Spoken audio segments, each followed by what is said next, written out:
What's up, Node.js developers? Welcome back to our traditional Friday live stream. I really missed going live during the holiday season, but today we're coming back with a fire tutorial. Today we're gonna build a workout tracker, and by doing so, we're gonna learn a lot of cool technologies. There are a lot of workout trackers out there, and in fact, I actually co-founded one of them, Fitinium. You can search it on market if you're interested. But in this tutorial, we're gonna focus on a couple of main and important features that a workout tracker should have.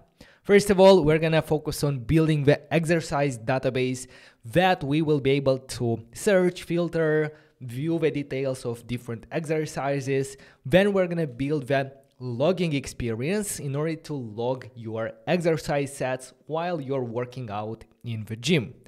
Finally, we're gonna build the progress and we're gonna show that on graphs. And we're gonna do all of this with the following tech stack. On the front end, we're gonna of course use React Native with Expo SDK 50. And for the navigation, we're gonna use Expo Router. This is going to be a great tutorial to get better at these technologies. And on the backend, this is going to be a full stack tutorial. We're gonna build both the application and the backend. So for the backend, we're gonna build a GraphQL API using IBM StepZen, and we're gonna connect it with multiple data sources. On one hand, we're gonna connect it with a public, not a public, but an API that will provide us data about exercises, and we're gonna connect it with a custom MongoDB database that we're gonna create. We're gonna learn how to host it with MongoDB Atlas, and that's going to serve as the database where we will store information about different sets that the user is doing. So all of this together is going to be connected with GraphQL, and we're gonna use IBM StepZen to do that. And actually, StepZen is sponsoring this video, so thank you very much, IBM StepZen, for making this project possible. If you're not yet familiar with StepZen, this is a unique way and a very easy way to build scalable GraphQL APIs in the cloud by simply declaring a couple of lines of code and letting StepZen handle all the heavy lifting for you. In fact, you're gonna see in details how everything works during this tutorial. So if you're ready, let's get started. I'm really excited. Let me know in the comments where you're watching this from, and let's roll the intro.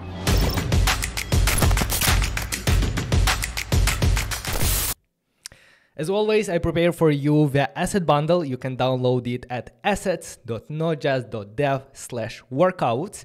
And there you'll find this presentation that is going to help you move along, and also some dummy data and the source code of the final application when we will finish everything. This tutorial is going to be split into 3 parts. Everything is going to be done today in this video by the end. And in the first part, we're going to focus on the user interface. On the second part, we're going to focus on the GraphQL API. And lastly, we're going to focus on the functionalities for the workout logger features. Let me see the live comments. And if you're ready, I think we can get started. Hello, everyone.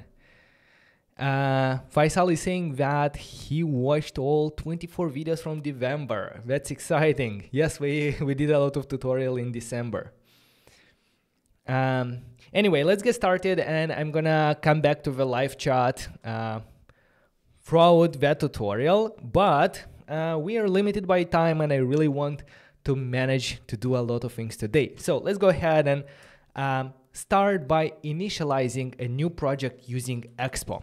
To do that, we're gonna open up a terminal window and we're gonna use the Create Expo App tool to initialize and bootstrap a new Expo project. Let me clear everything. Let me actually go to a folder where I keep all my projects. Somewhere there. Yes, I think it's here. Give me just 1 second to change this one to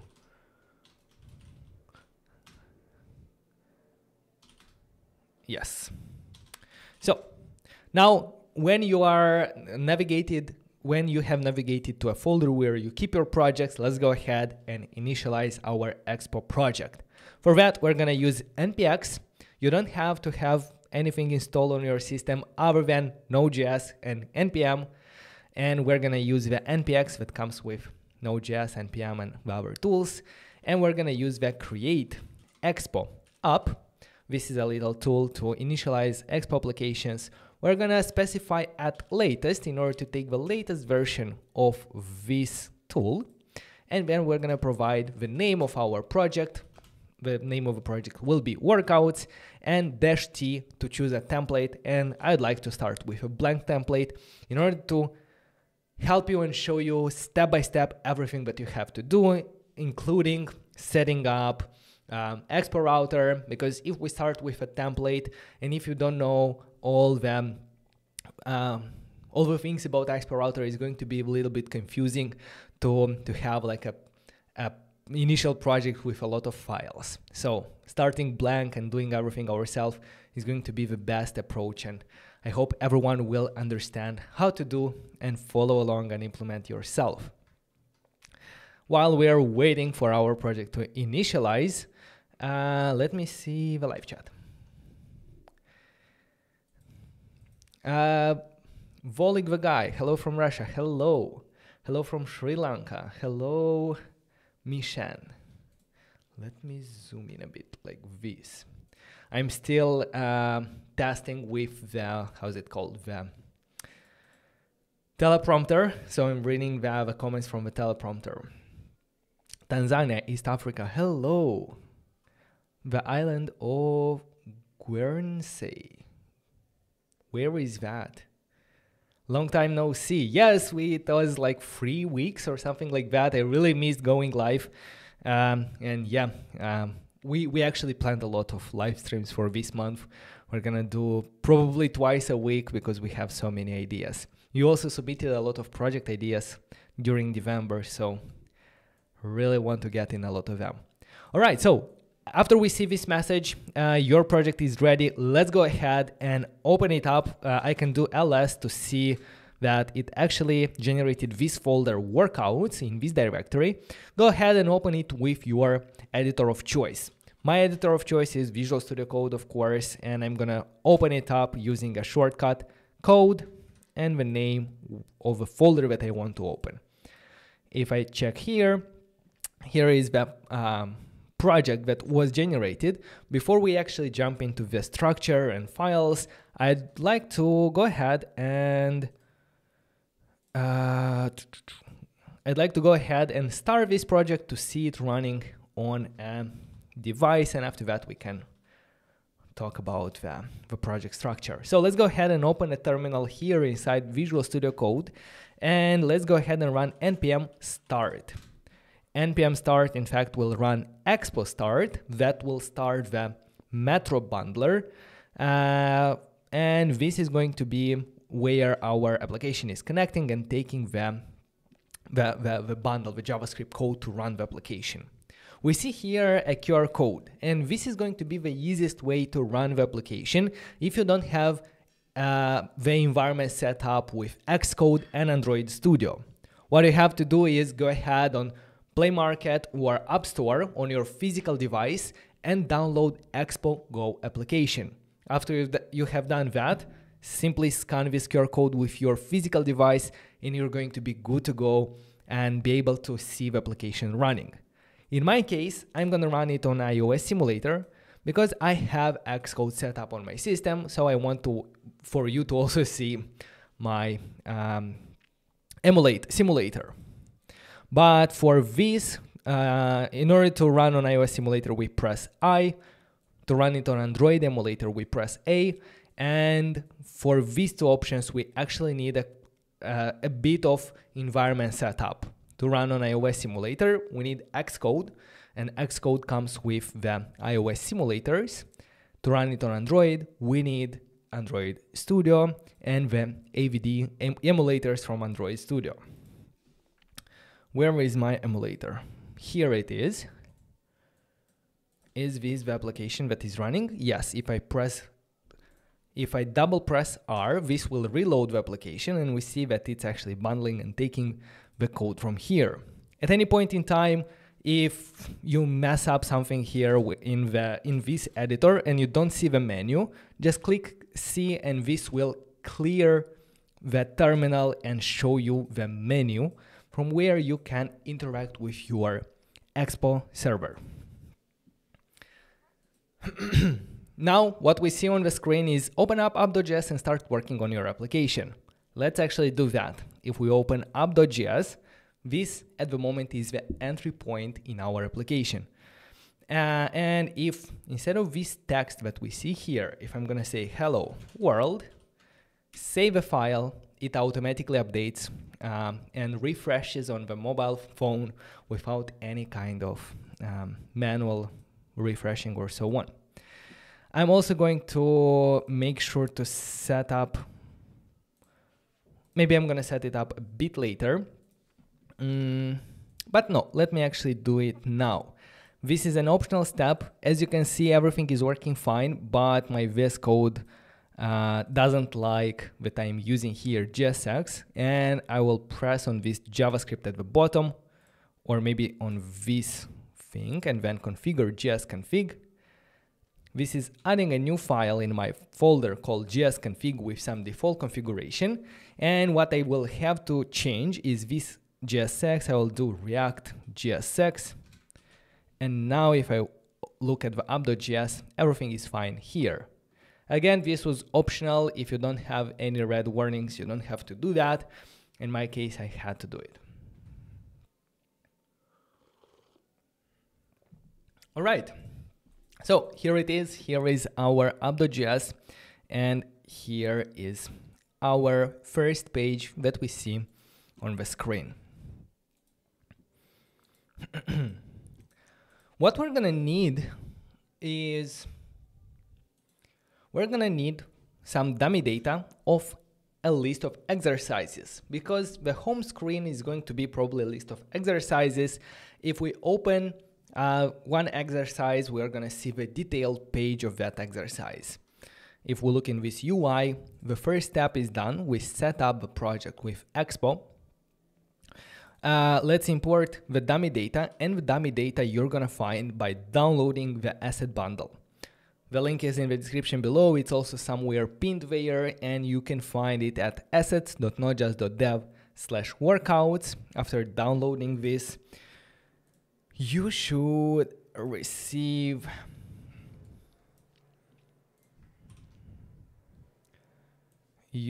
have these workout assets with a presentation and the data folder. Let's go ahead and drag this data in the assets directory.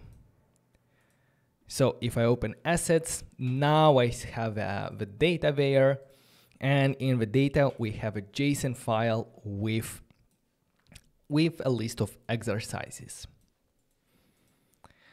This is an array, and every exercise is an object that has name, it has a type, muscle, equipment, difficulty, instructions, and so on.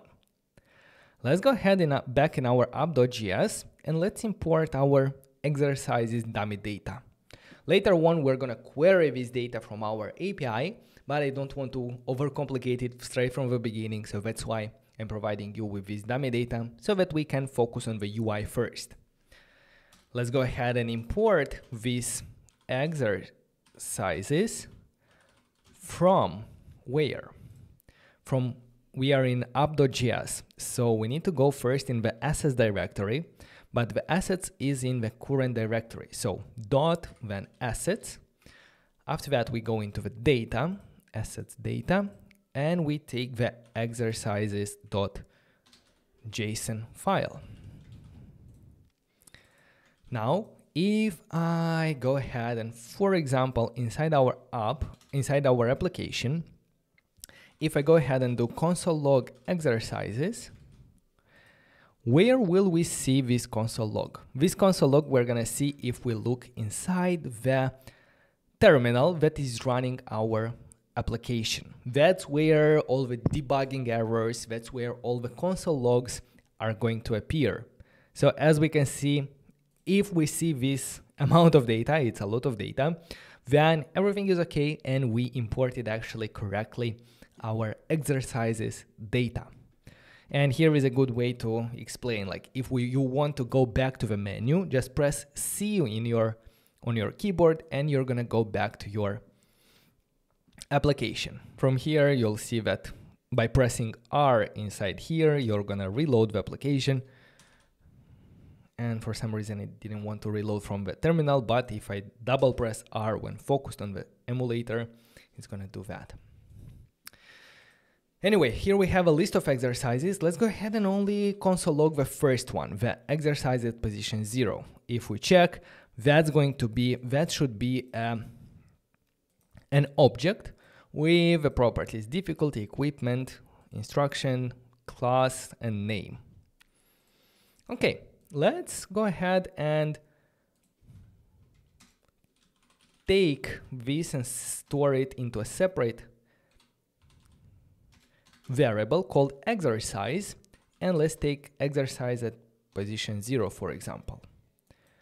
Now we're gonna work with this exercise to try to render information about it on the screen. For example, at the moment we see that we're using a text element, a text component imported from React Native. It's rendering hello world, but what if we want to render the name of the exercise? You might expect that we will do exercise.name, but that will literally say exercise.name on the screen. So how do we access JavaScript variables inside our JSX syntax? We do that by putting it inside between curly brackets. This is sometimes called a portal, and it offers us access to JavaScript variables and JavaScript syntax for expressions. Just by doing that, we see that the text became incline, hammer, curls. That's nice, that's perfect. And we can, for example, render another text below that with the exercise dot, what else do we have there? Maybe muscle. And we see that this is a biceps exercise. Maybe besides the muscle, we can render some other text. For example, you can say muscle is this one, and after that we can add something like equipment. The equipment is going to be exercise.equipment. So just like that, we see both the muscle and the equipment in the second line here. Perfect, but how do we style these texts? To style the text, we can provide a style property, and a style property is something that most component has. Here we are starting with a curly brackets to open the portal to JavaScript, and inside these curly brackets, inside this portal, we're gonna add another curly brackets for the object that represents the styles of our text component. In React Native, we are styling everything with simple objects, and the objects and let's say the property names of the styling, they are inspired by CSS, but they are a bit different. So for example, if we want to increase the font size, we're gonna use a font size property, and we can do here 20. As we can see, the font size of this one already increased. You can increase it even more, 24. I will leave it at 20, but I will increase a bit the font weight. The font weight can have a value like bold, and it's gonna be actually bold, or it can have a value from, I don't know, let's say from 100 to 900, where 700 is bold, 400 is normal, and let's say 500 is a little bit more bold than normal. So I think I'm gonna go with this 500. For the second one, I'm gonna give it a style, and I only want to decrease the color to decrease the importance of this message, and by decreasing the color to, let's say, dim gray. Or just gray, I don't know which one is, but dim gray looks okay.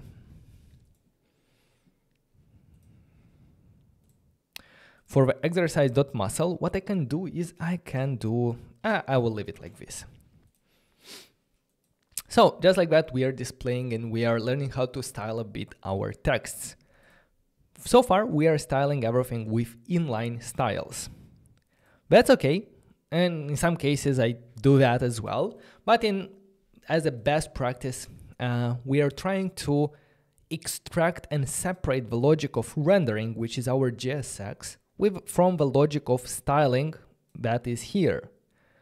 To do that, we are using a style sheet that is also imported from React Native, where we store different objects for our styles that we have here. For example, this style for the exercise name, we can define it in the style sheet with a property name that we want. For example, exercise name. And here we're gonna put all the style parameters that we want. Let's copy it from here and put it inside our style sheet.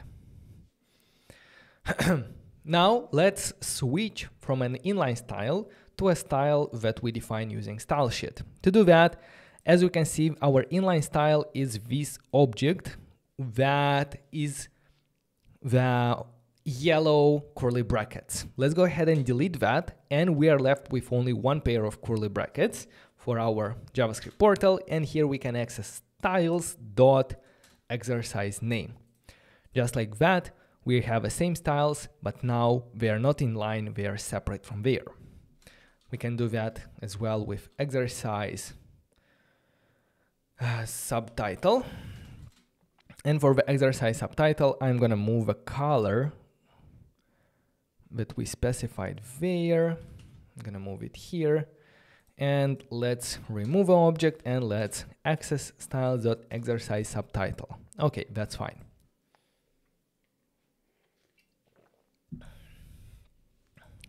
Okay, but at this moment, if we consider that this view, a view is a simple container, similar to a div in web development, where the initial view here is, if we consider it the view that represents the whole page, that means that our exercise does not have its own container, so we cannot style it independently. For example, if I want to only add some background color to the exercise or some shadow or something like that, if I'm gonna add it to the container, like here red, like the whole page is gonna change.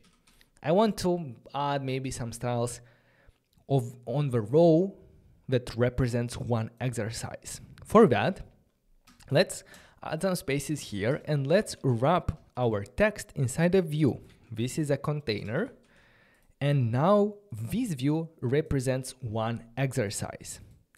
Let's go ahead and give it a style, styles.exercise, not name but container.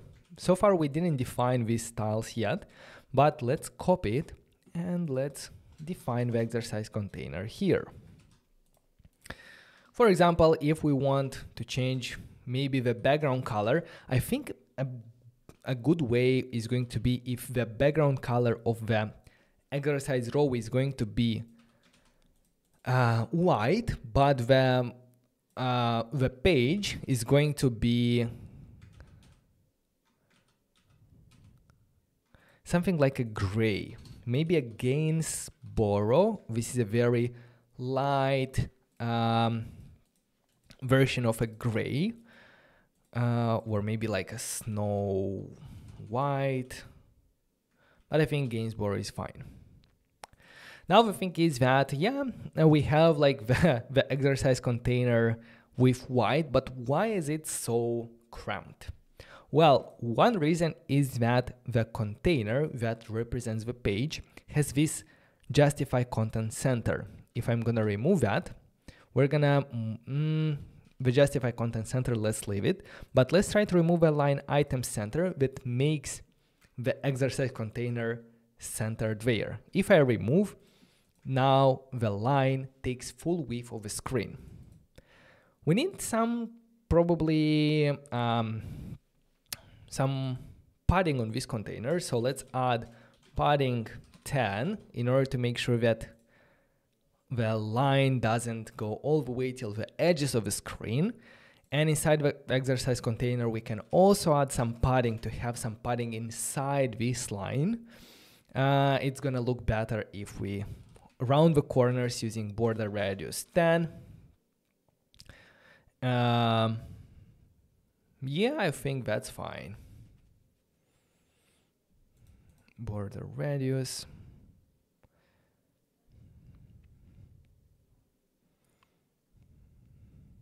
Okay, yeah, I think that's nice. I'm gonna simplify a bit. I'm gonna remove a muscle. I'm gonna actually only leave a muscle because it's clear, like if it's bicep, that means that it's bicep. And the same thing I'm gonna do with the equipment. And in order to make it look better, maybe we can do, it's a string, so not to uppercase, but to, how is it called? To, let's Google it. JavaScript capitalized text, first letter. Is there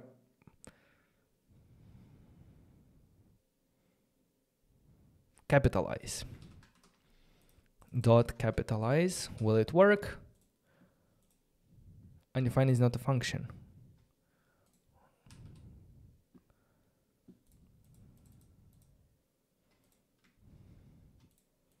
If I do here ABC, no, capitalize. To locale to lower, to string, to uppercase. Oh boy.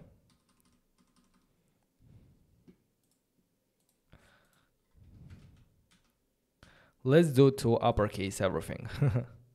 I'm not sure how well it will look, but that should be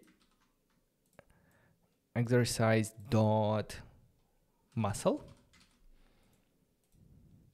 and the same thing for the equipment, to uppercase. Okay, now I would also like to add a little bit of spacing between these two lines. There are different ways you can accomplish that. Either you can add some margin bottom on the name, like this, margin bottom 5. I think that would work. It adds this spacing. Or if you don't want that, there is a gap property. And if you add it on the container, if we add gap here 5, it's going to add this gap between all the children. So I think this is a more elegant way.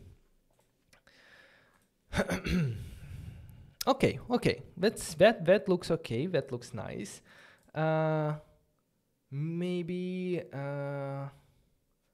let me see. Yeah, I'll stop here for the style of one line, and then we can see if we need anything else. Let me check the comments.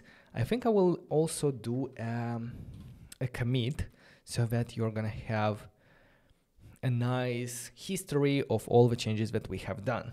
Let's do git status, git add, git commit, exercise, or let's do render one exercise.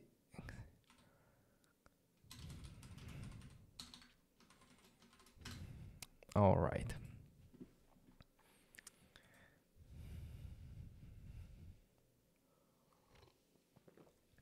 Ignite boilerplate tutorial. That would be nice. I'd really love to check that. Why not Tamagui? I love Tamagui. I think we have to do a separate tutorial as well. Actually, I have a startup that I'm building using Tamagui, and it's nice. How to play video in the background with player control and notification in Expo. For that, you'd have to probably build a native module, or maybe there are some solutions out there. I haven't checked that out yet. JavaScript doesn't have a capitalized string method, sadly. Oh yeah. For some reason, I remembered seeing something. Maybe it's not available in Hermes. Maybe it's because I remember something like that, where I was using something from Lodash or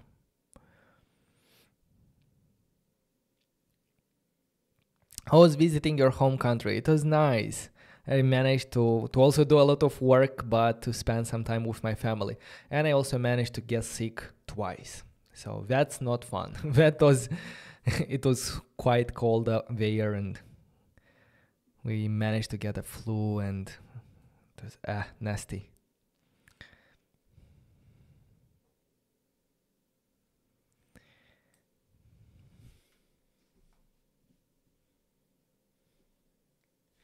Okay. So let's continue. Now we have we are able to render one exercise. If, for example, I'm going to change the index here to 1, we're going to see that it changes the name and stuff like that.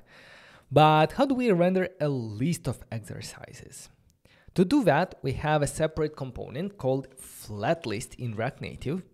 And I'm going to render the flatlist here inside our page. So let's render the flatlist. The flatlist will be a self-closing tag. Compared to a view that we open and close here, a flatlist doesn't have any children, doesn't have anything inside it. The flatlist is managed through properties. And there are a lot of properties on the flatlist that we can manage, but there are two required ones. The required properties are data, which should be an array, the array of data that we want to render as a list. Our array is these exercises, because if we look at this JSON is an array of items. The second property is called render item, and this should be a function that specifies, that tells flatlist how should it render every single item in this array.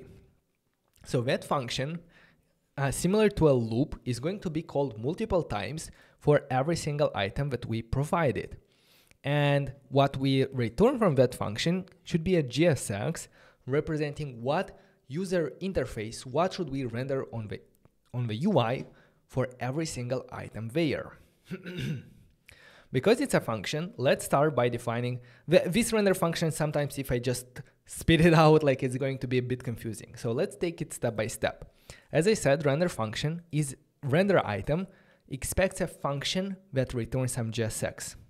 So let's do this function. Maybe I can do it even like this. This is a function, right? And it should return some JSX. What JSX should it return? What should it render on the screen? Well, it should render this exercise container, because, as I said, render item is going to be called for every single exercise in that array. So for every single exercise, we need to render one exercise container, just like that. Now we see a lot of exercises in this list. We're gonna fix the styles and so on, but now let's focus a bit on this render item. The problem is that now all of them are displaying the same data. Well, that's because inside this component, we are using exercise that is always the same. But how do we know which item we are currently rendering? Because render item is going to call this function for every single exercise in the array. We're gonna know that because the flat list will give us the item, will give us a lot of options in this function. So there will be, let's say, props. One of the properties there is going to be called the item that we are rendering. So inside here, if I will change from exercise.name to props.item, we're gonna see that all the names are different and they are exactly like first one is incline hammer curls. We see it here, white grip and so on. So the properties is an object that has the item in there. Let's go ahead and simplify this by destructuring the item right away from the props. So instead of props, I'm going to add curly brackets to destructure a property from that object, and the name of that property is item. Now we can simplify this to item.name, and we can use item.something for the other instances where we are calling the exercise. This way, now all the data is coming from the item data. Besides the item, there is also index, and the index can be like, I don't know, let's say index dot and the name. So we are going to see 0, 1, 2, 3, 4 and until 9. I'm not sure if we need the index. I just wanted to show you that you have the index of the item that we are rendering.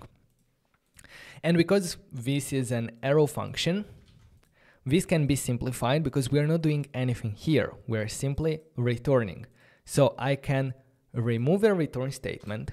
I can remove a bracket from here, the opening one and the closing one from here. Make sure you properly delete the matching ones. And I will remove semicolons from here, and then I'm going to press save, and this will become a simple return statement. Because in an arrow function, if we don't provide the curly brackets, the expression is going to be automatically returned from there. So now it becomes much easier. Now we don't need the exercise here because we are not rendering one of them, we are rendering a list, I mean all of them. And the next step to even simplify more this flat list is the render item. This is true for loops as well. Usually when we have a loop, the logic that we have inside the loop should be extracted into a separate function that handles the execution or the logic for one item. Then you can take the logic of one item, put it into a loop to handle it for all the items. It's the same thing here. A flat list with render item is a loop, so the logic of rendering one item should be extracted into a separate component, and then the flat list will become much cleaner. How to do that? We need to create a custom component. Custom component in React is a simple function. So let's start with, you can declare it with function or with arrow function, it doesn't matter. It's personal preferences. Here, because we have function app, I'm gonna go with function, but I really like change it all the way from arrow function to name function and so on. Let's give it a name to this component. It should start with capital letter, and it should be, we are defining a component for one exercise list item. This is going to be a function, and it will return some JSX, something to render on the screen. What it will return? Well, exactly this thing, with view, with style, with item, and so on.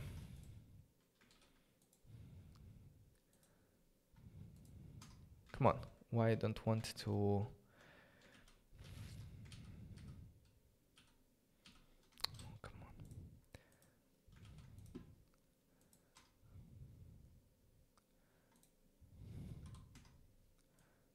Should be like this.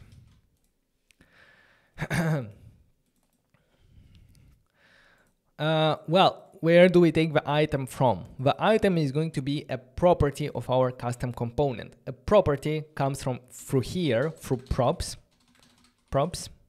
and we can go ahead and right away destructure it. Instead of taking props.item, we're going to destructure the item from the props like this. So now we're going to have access to the item.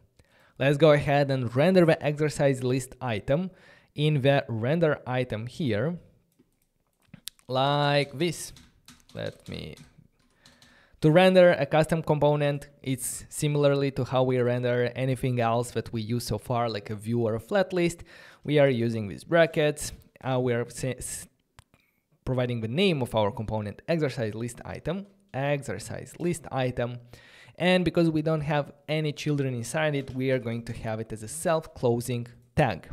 But we need to provide a property item that we expect here, and the item, the value to this property is going to come from the render item here. And just like that, our flat list now becomes super easy to understand. When we look, we see that it has data, which is an array of exercises, and it has a render item, which simply renders one exercise list item. The next step is going to be to extract this custom component into its own file. The rule of thumb is to have one component per file, with some exceptions, but yeah, this helps us keep everything clean. Where are we going to create the file for this exercise list item? It doesn't really matter, but I like to keep all the source code for our application inside a folder called src. And there we're gonna create another folder called components. This is where we're gonna store our reusable components. Let's start with exercise list item.js, or better JSX, to specify that this component has also JSX syntax. The JSX is this syntax that you see here for rendering user interface elements, components. Now let's go ahead and take the function exercise list item. I will cut it from here, from our app.js, and I'm gonna move it to exercise list item here. We see that we also have to import the view, the text, and so on. And when this happens, I usually like to come back and take all the imports from the previous file, move them to my new file, and VS Code tells me which ones I don't need, and it highlights them with a gray color. For example, exercises, I don't need it here. Flat list, I don't need it here. Style sheet, I will need it in a moment. And status bar, I don't need it here. Same thing with the styles. I will go back to app.js. I'll copy the whole style sheet from here, and I will move it to the exercise list item component. And I will make sure to remove the styles that I don't use here. For example, container is something about the application, not something about the exercise list item. Now, the last thing to do here is to go ahead and export default this function to be able to import it in our files. Let's go back to our app.js and let's import exercise list item from source components exercise list item. Now everything is working, we see it here, but let's finish everything by cleaning up our app.js styles, because here we only need styles for our container. So I can remove the styles for exercise. And what else?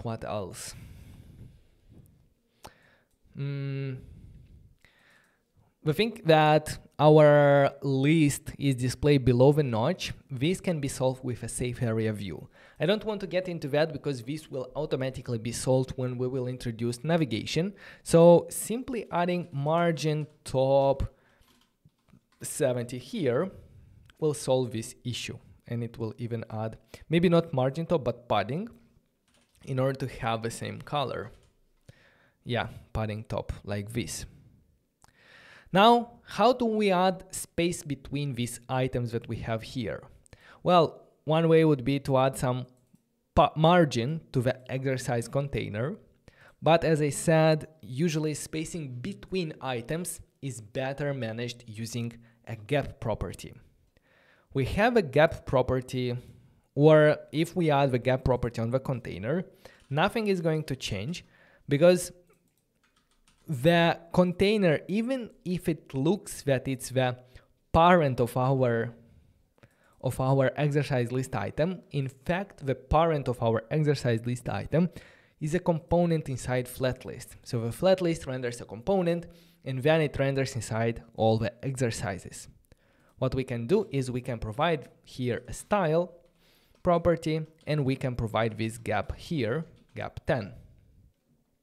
Again, nothing much changes because the style is for the container of a flat list, but there is another container called content container style.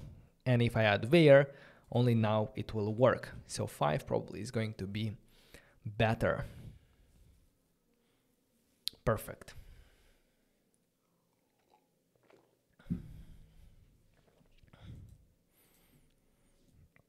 Just like that, we have our flat list. We can scroll through it. If we're gonna have more exercises, for example, if I'm gonna double the amount of exercises that we have here, you're gonna see that we can easily scroll through them till the end. Perfect. I'm gonna go back, see it here. And the last thing I want to show you about a flat list. Where is? In our app.js, we have a flat list.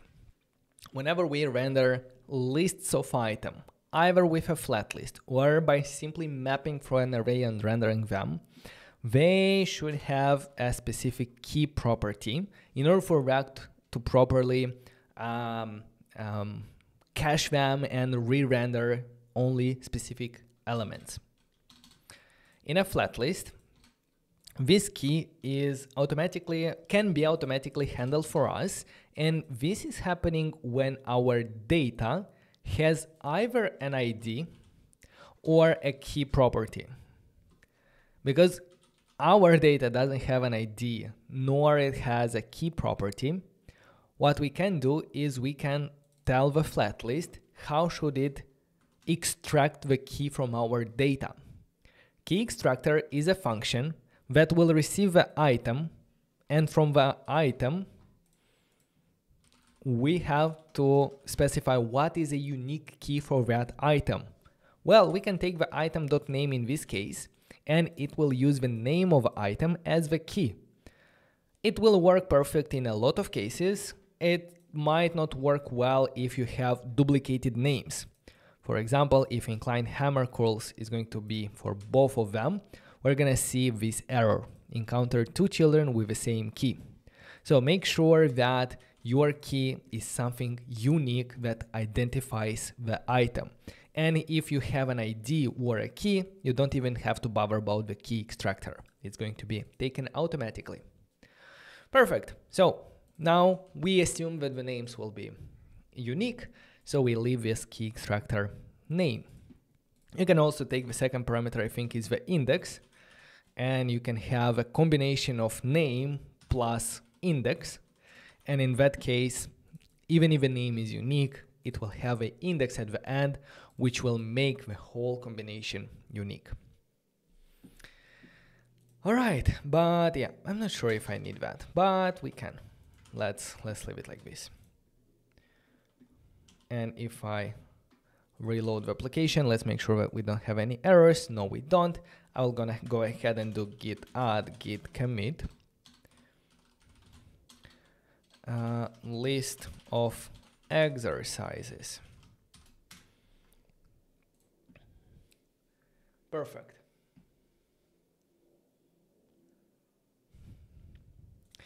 How are you doing, guys? Are you following along?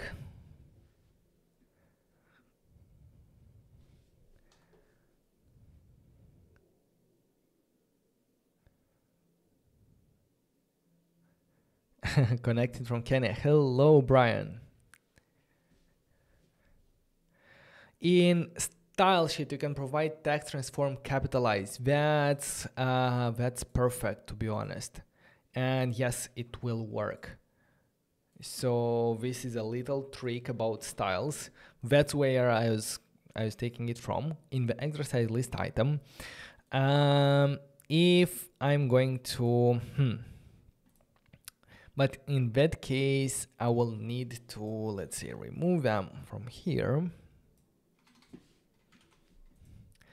And I will also have to put them inside their own texts to capitalize them independently. This one and the second one.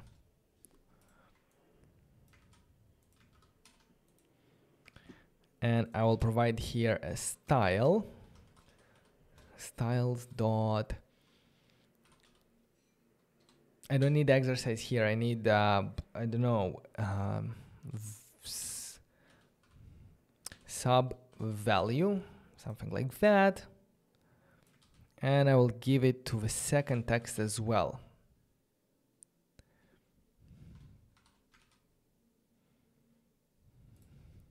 And if I go to the sub value here, I can do text decoration, right? Text transform, and there is the capitalize. And we can capitalize it not from the JavaScript, but from the styles, from the style sheet. And yeah, it actually works.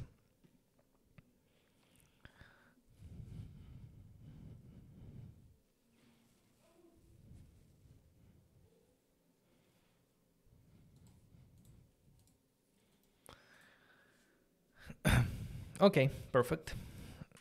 Git add.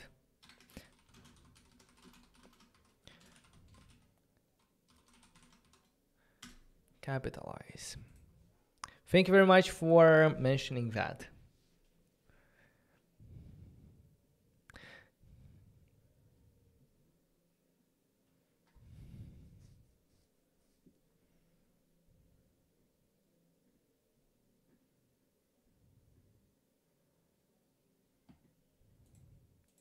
We need the export TypeScript. We need TypeScript.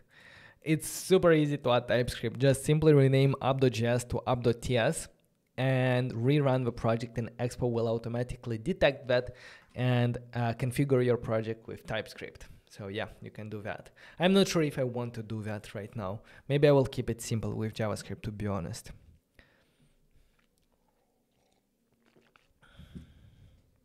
But if we look at our plan of attack, for the UI, we use the dummy data, we render a list of exercises.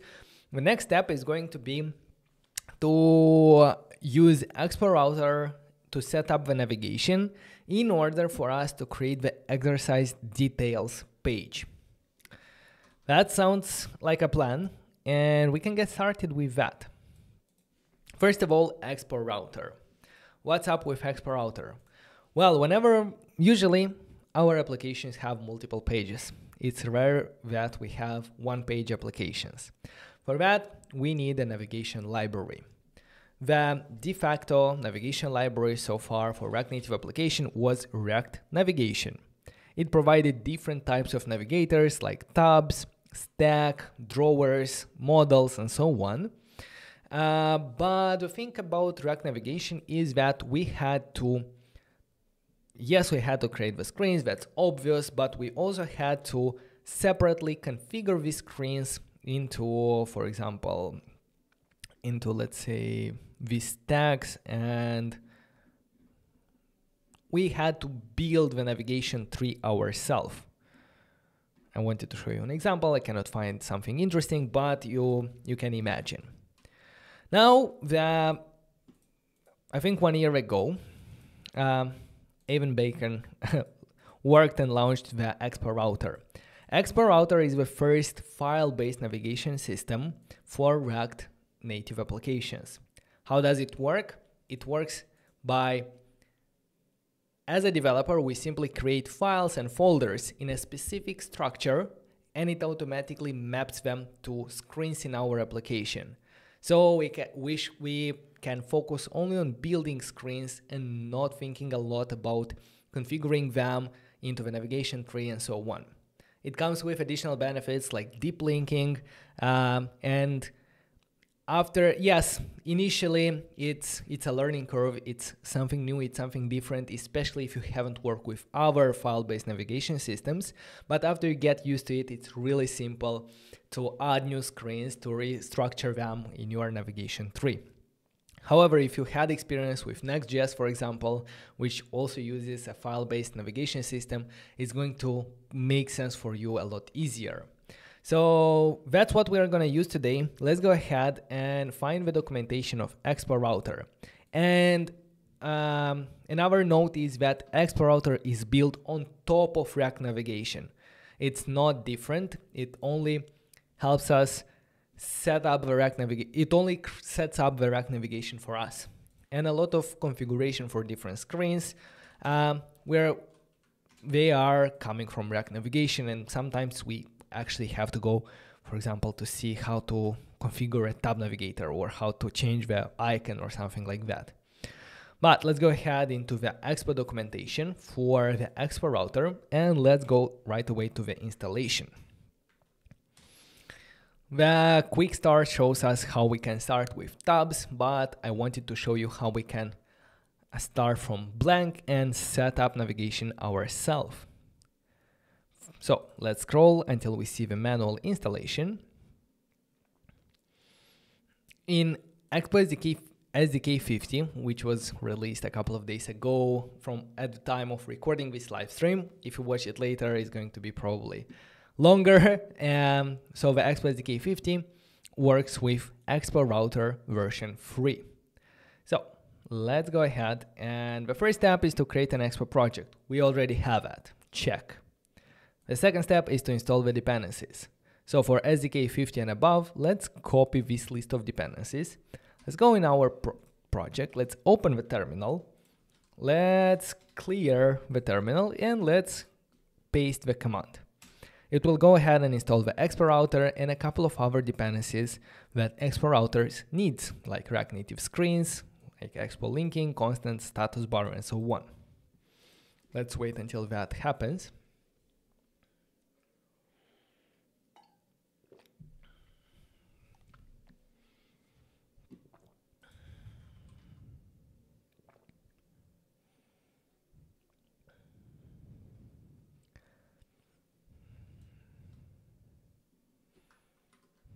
Why not using Expo Router v3? We are actually using Expo Router v3. If we look in the package.json right now, after installing it,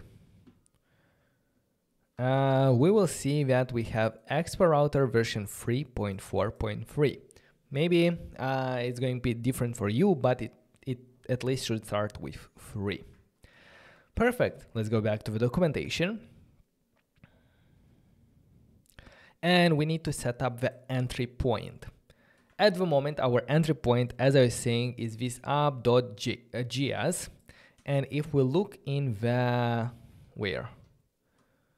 in the package.json, we're gonna see that, yeah, like the entry point is something coming from Expo app entry. In Expo Router, we need to change this. So this is done only once and then we can forget about it. So let's copy this main line and in package.json, change it here. Make sure to add the comma at the end. And now the entry point is Expo Router. We need to modify the project configuration to add the scheme. This is used for deep linking. And in app.json, in this configuration, I like to add it after the slug. We need to add the scheme. The scheme is going to be used for deep linking. And for example, yeah, let's call it workouts.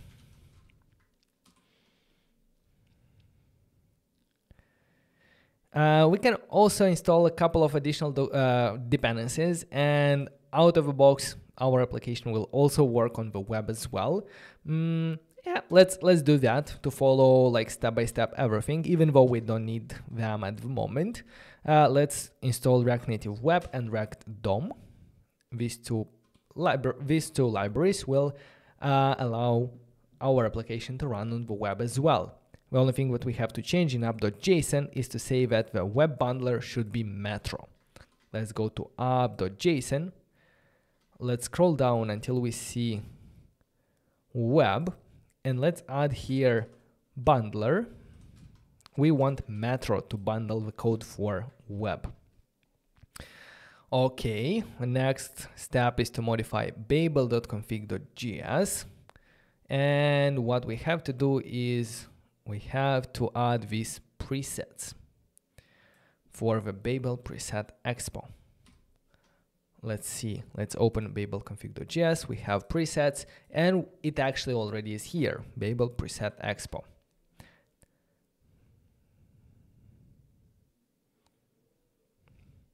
And if you are upgrading, okay. Okay, that was it. Now we will have to restart our server and also to clear the cache. Let's go ahead and go to where our application is running and let's stop the server. Let's start it, but let's provide -- clear. If you're using with npm start, you need these a set of 2 dashes. If you are running npx expo start, you don't need them, don't need 2 of them. Now let's run it on iOS. I will close the old one and run it again. And what we should see is the homepage of Expo router.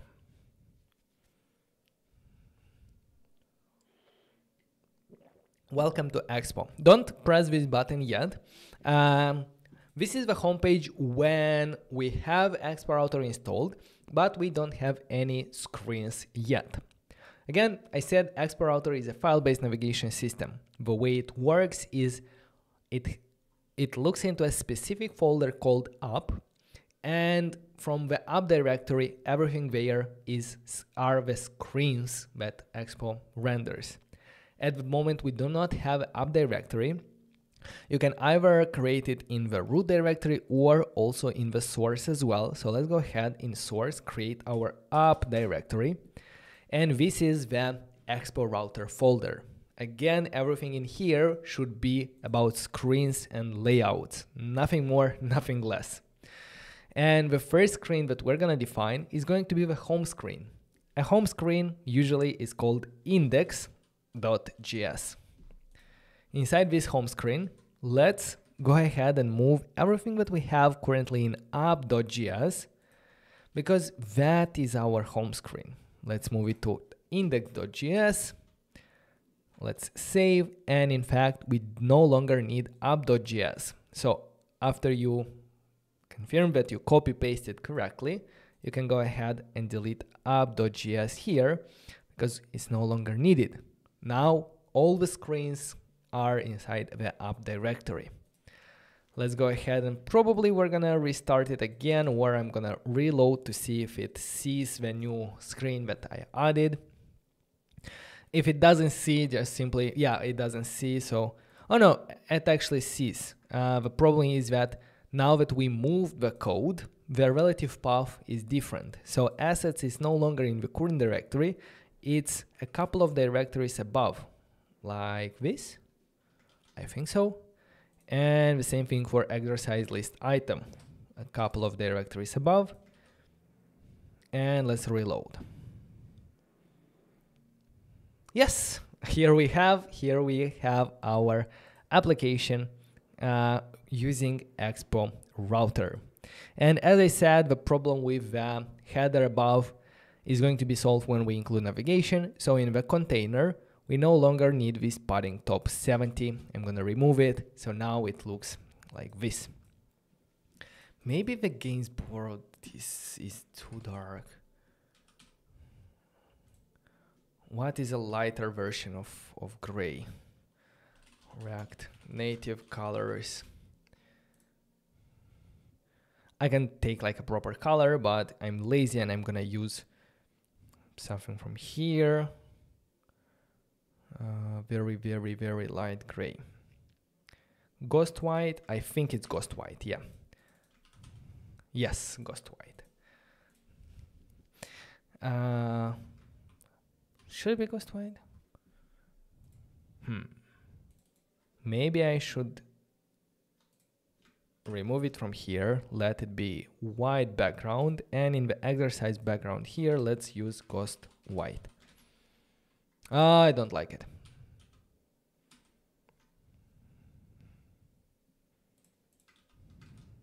Yeah, I'm gonna have it like this. Maybe adding a background for our item, not a background, but a shadow for our items, it's gonna make them look better. To add a shadow, I usually go to a shadow generator, React Native Shadow Generator, And the first one here is a tool that simplifies the way of creating the shadows. I'm gonna decrease it to a value of 2, and I'm gonna copy these tiles. They're different. I'm gonna go to the exercise, and I'm gonna put them on exercise container here. I'm gonna also add comment, shadow, and yes, now it looks a bit better, I think. Yeah. I don't like that it doesn't have the shadow on the left and the right is like very maybe a margin horizontal 2 or 3, like a very small one, just for us to see the shadow there.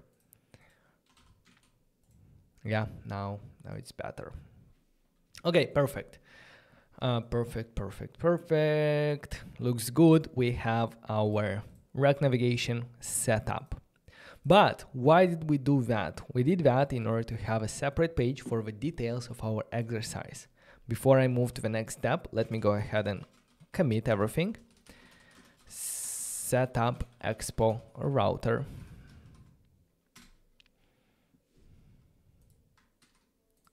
Set up Expo router. All right, so again, why did we do that? We did that in order for us to be able to click on one of these items and open the details page where we will show more information about the exercise and maybe later on like a graph and so on. That is going to be a separate page. A page or a screen in Expo router. To create it, we simply create a file inside our application folder. So let's create a file called exercise.js.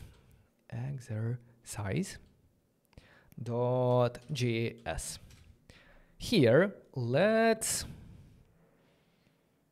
do what? Let's export. Come on, my keyboard. Export default function exercise details screen. This is going to return.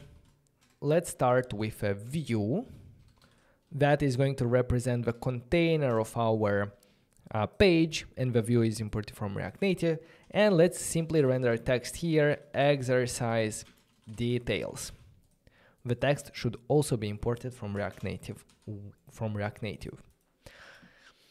At this moment, how we cannot navigate there. If we, however, run this application on the web, here by pressing W here inside, where here you see, press W to open on web. If we do that, we see the list of items.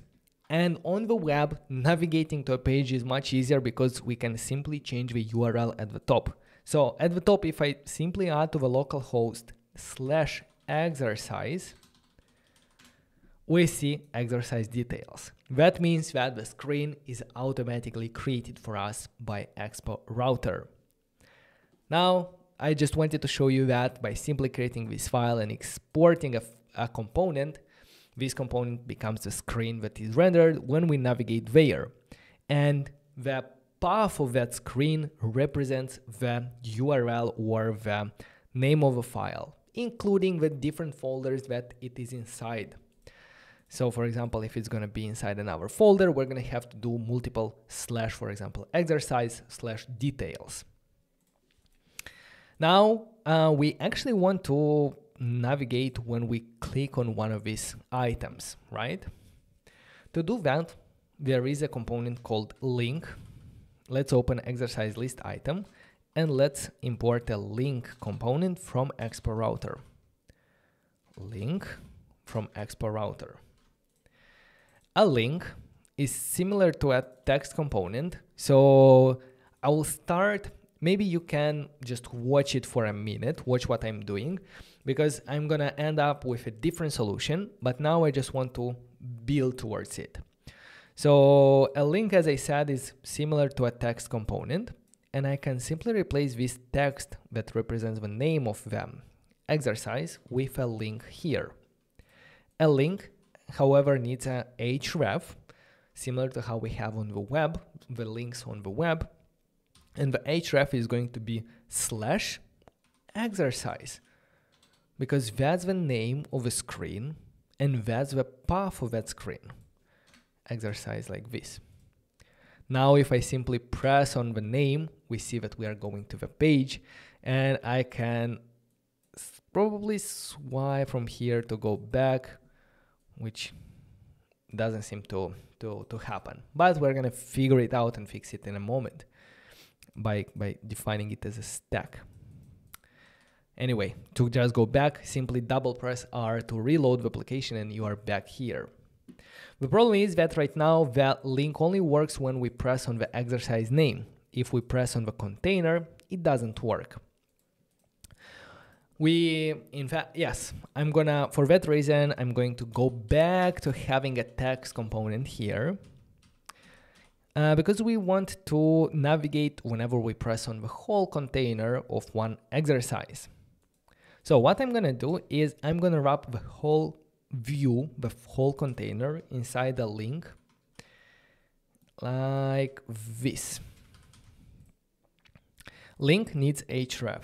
Let's give it href. As we remember, it's exercise. Okay, stuff broke, but at least I can press and it goes there. Stuff broke because by default link is its own component. If we want to render the child component as the link, we simply provide to the link as child property. In this way, the link is only a logical thing there, and at the end, it actually renders this exercise container with its styles. Now the styles are fixed, but when we press on this, nothing happens. Why? Because whenever the link is working as child, the child should actually have the onPress event. The onPress event to handle the press events when the user clicks it. The problem is that a normal view does not have this onPress event. What we should do is transform from a view to another component called pressable, which is very similar to how a view works, but at the same time, it can handle press events. We can simply replace the view with a pressable, make sure the closing tag is also pressable, save, and now if I press on it, it actually redirects, because a pressable has this onPress event, and behind the scenes, because the link has this as child, the link will send and set the onPress event. When that happens, it will navigate to the /exercise. So just like that, the whole container of our exercise list item is clickable. Yeah, perfect. The next step is in this exercise page, we need to know on what exercise did we landed. Did we click on the incline hammer curls, or like easy bar curl, or which exact exercise did we click on? For that, we need to send some data. In XPRouter, the way we do that, especially with these situations where we navigate to one item, we don't want to send the whole data about the item. That's a rule of thumb for navigating to different screens. When we navigate from a list of items to the detail screen, we don't want to send the data about the item. We only want to send identifiers and let the screen handle the data fetching and manage the data for itself, knowing the identifier. So for that reason, going to the exercise, we're not going to send, if I open the data, we're not going to send the whole object like this. We're only going to send the name there, and the page, the details page, will handle the logic of getting the data for itself.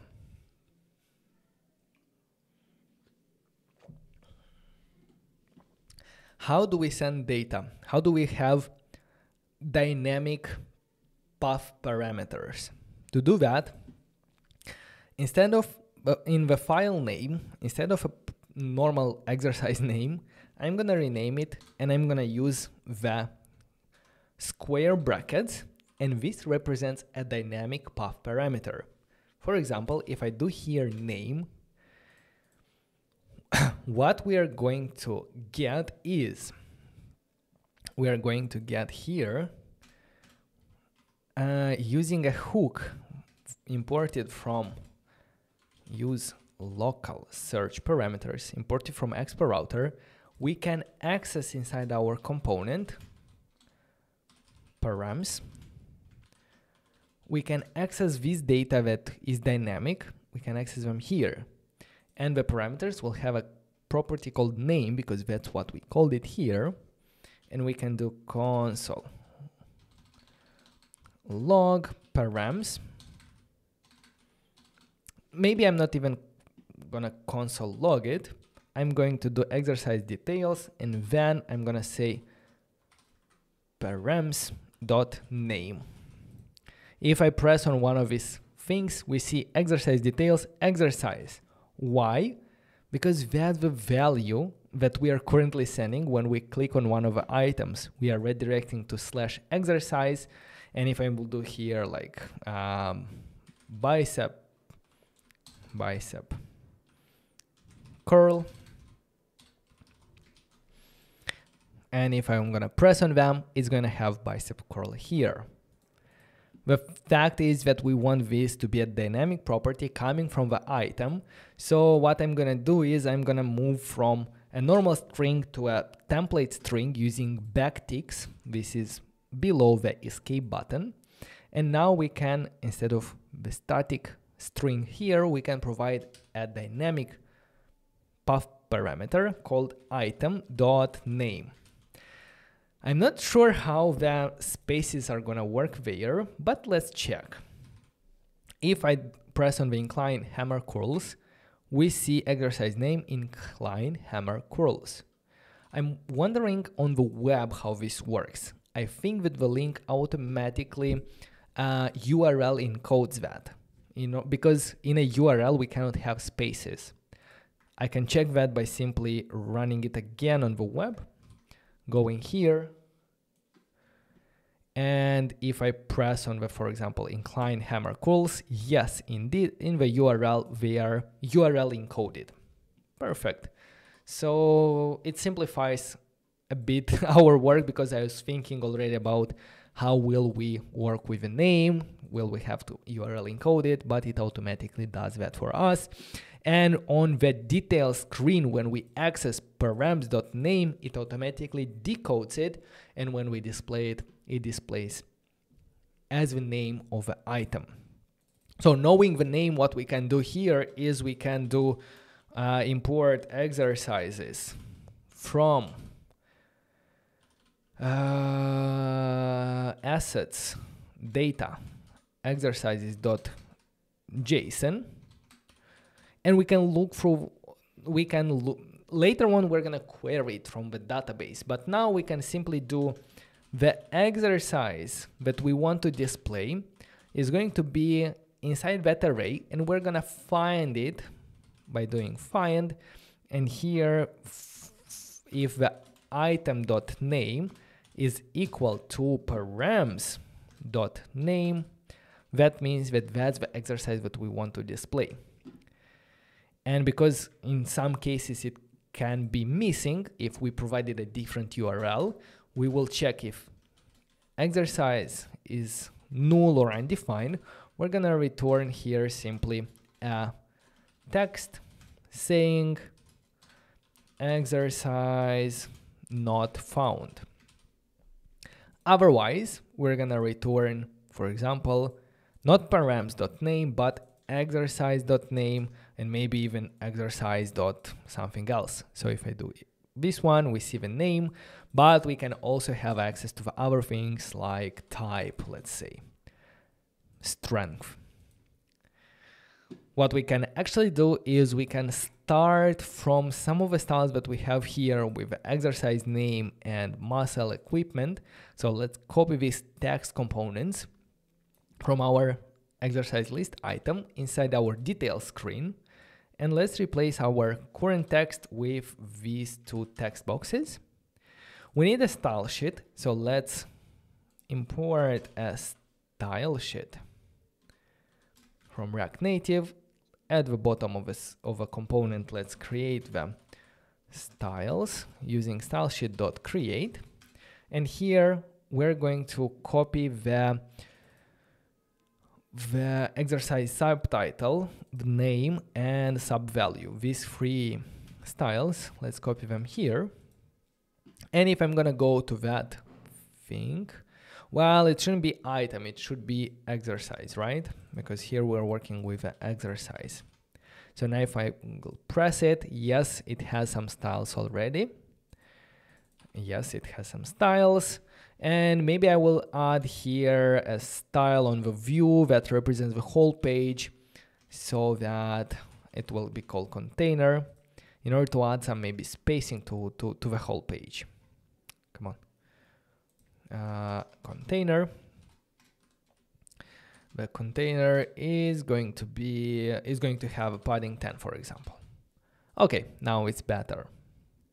So as we can see, not only we can have static URLs, we can also have dynamic path parameters.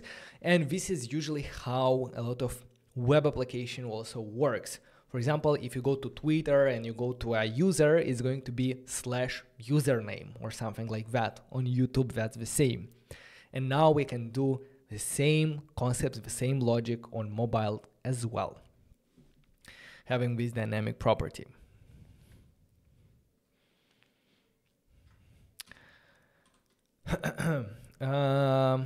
What I wanted to show you now is how can we add a proper header that we are used to and be able to press go back from here. The header that I'm referring to is actually coming from React Navigation from a stack navigator. If we look for stack navigators here, we see that the stack offers us this user interface where we can go to a screen, then we can go back to it, and it also provides us with a header. I'm not sure why it doesn't show it here. Usually it shows. So how do we say that our application should be a stack navigator? To do that, we are using a special file called layout. Let's start by creating the _layout.js. I think I will move everything to JSX to stay consistent. Yeah. And back to our layout. The layout is the file that is wrapping around our different screens. So the layout inside the app folder is usually called the root layout, and this layout is going to be rendered on every screen in your application. Usually the root layout is where we, for example, also set up global providers, but for now we only need to set the navigator that we want to use for our application for these two screens that we have. So let's first export a default function called root layout. And if we return nothing, then we will lose all our screens. Because as I said, the app layout is wrapping around the components that we are all the screens that we are rendering. So by returning null, we are basically overriding the screens. If you want to simply render the screen that we are on, we are going to render a slot imported from Expo Router. So by simply rendering a slot, we are saying that, hey, simply render the screen. And everything works. We lost some styles, but that's fine.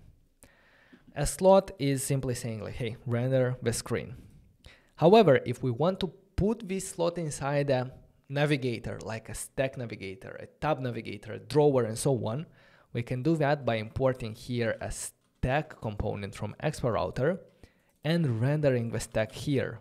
Just like that, we have a header, we can go there, we see the name, we can go back, and we can navigate through it properly. Nice. And I think now we can even remove this ghost white, because the stack has some background, the default background that looks better than my ghost white. Your question now might be, okay, but how can we adjust some of the stuff that we see here in the header? For example, I don't like the title here. The title by default are taken from the name of our file. If we want to change it, there are a couple of ways. One way would be to, instead of rendering a self-closing stack here, we can render, by putting into this, we can render a closing and an opening and a closing stack. And inside there, between the opening and closing stack, we can provide stack.screen components, where we can adjust settings for our screens. The way it works is we provide a name, and the name should match the screen name that we are targeting, for example, index in this case, and then we're providing options. Options, this is coming from React Navigation. So options, screen options, where is it? Stack Navigator, options. Here are all the options that you can provide to a Stack Navigator. For example, we can provide a title here. So if I provide here title, exercises, we are going to see that the title of this screen changes to exercises.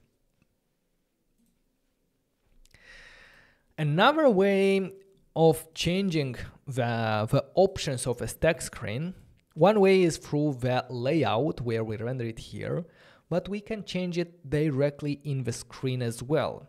So for example, I'm gonna go in the name, in the details page of an exercise, and here what I'm gonna do is I'm going to import the stack component from Expo Router, and by simply rendering this text somewhere in our UI, stack.screen, the benefit is that here we don't need to provide the name, because it knows what screen we are on, and we can simply go to the options and give here a title, where title, hello. We see that the title automatically changes.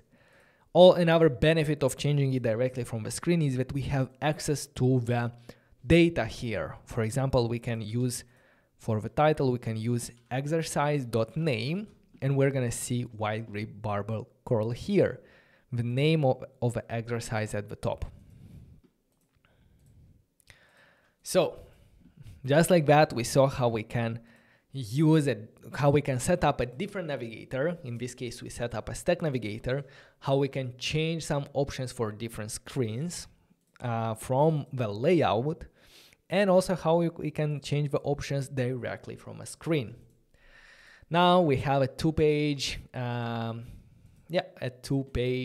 component application that we can navigate from one to another, and we see different information here. On the details page, besides that, the name and so on, I think a details page is where we display more information about the things. For example, we can display exercise.instruction or instructions. Yes, instructions like this. We can give it a style like styles.instructions. Instructions, let's give it here some styles. Instructions, let's do font size 16. Let's do line height. I want to increase a bit the line height to make it more readable. So I don't know, at 20 probably is going to be enough. You can also increase the letter spacing and so on, but I think I'm gonna leave it like this. I can also add them in different containers, like to make them look better. For example, I don't know, for the exercise name and the subtitle, let's put them together into a view like this and give it a name here, styles dot panel, I don't know, panel, something like that. That will simply have a background color white, some padding 10, maybe border radius 10 or 5. Yeah, I think that will look nice. And we can put the instructions also in another panel for them to have also white background. And for the root container of our page, I can give it a gap 10 to give some space between these different panels, right? So just like that, we have them like this. We have instructions of how we should perform them. Yeah, looks good. But if we see this screen with a lot of data, we cannot scroll through it. We cannot scroll through it because we didn't specify that this should be scrollable. Well, it's not that complicated to make it scrollable because we can use a scroll view imported from React Native, and we're gonna replace the root view with a scroll view to say that the whole screen here should be scrollable. Now it's scrollable, but we lost the gap between the items because a scroll view, if we want to provide the style, we're gonna need the content container style. And now we have the gap back here. And let's see how it will look here as well. Yeah, I think it looks nice. Perfect.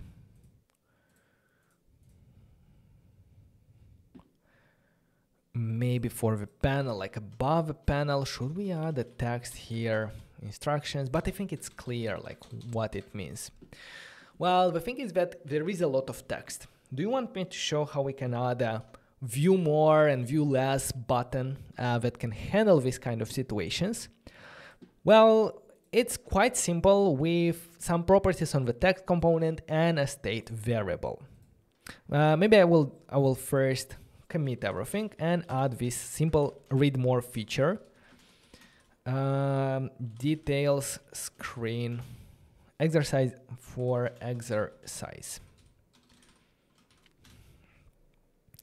Let me go ahead and show you how we can, first of all, reduce the number of text that we show here. To do that, on a text component, we can provide here number of lines, and we can provide 3 lines to be displayed. What I can do is below it, I'm gonna add a text, see more, that will have some style, styles.see more. For the see more text, I want to put it in the middle, so let's do align self-center. We'll put it in the middle, and maybe I will add even some padding 10 to give it some spacing. Maybe a font weight like a 500 to make it more bold, or even a 600 will look nice. Okay, color gray. Yeah, nice. Now whenever I press on see more, I actually want to show all the lines there. To show all the lines, what I mean is, if we provide to the number of lines 0 here, it's going to show all the lines that are available. If we provide a value other than 0, it's going to show only those. So by pressing on this button, what we want to do is we want to change from 3 to 0 and from 0 to 3 back again. To do that, we need a state variable that will keep track of whether we expanded the text or not. A state variable in React Native is declared using a hook called useState, imported from React. At the top here, let's declare the isInstruction expanded, and let's do set isInstruction expanded, a very long but descriptive name. And we're gonna use this useState hook initialized with false, because initially we don't want the instructions to be expanded, right? Here, the syntax, the useState gives us back an array of two values. The first one is the actual value of our state. The second one is a function, a setter, with which we can update the value. Let's go ahead and first use the value of our state. The value is this variable called isInstructionExpanded. We will need that in the number of lines, and we're gonna use a tertiary operator to say that if isInstructions is expanded, we want to, with a question mark, we want to use the value 0 because we want to show all the fields. Otherwise, we want to show only 3 lines. And if I go to the top and change here from false to true, we're gonna see that we are actually changing this behavior the way we want. Now the only thing is when we press on this button, we want to revert this isInstructions expanded. To do that on the see more text, the good thing is that the text has onPress events. So we can add a onPress event. Here we have function, and to update a state variable, we should always use the setter, never update it directly the variable. So we're gonna do set isInstructionExpanded, and we're gonna simply take the existing value and revert it by putting the exclamation mark at the front. Just like that, if I press see more, it's expanded. If I press again, it's going back to small one. Perfect. We see more. Maybe padding shouldn't be 10, but 5 is enough. Nice. And of course, you can also change from see more to see less if it's currently expanded. So you can move from a static string here, see more, to a template to be able to run JavaScript expressions. The JavaScript expression is going to be again a tertiary operation based on the value of isInstructionExpanded. With question mark, we provide the value when this is true. So when it's expanded, we want to say see less.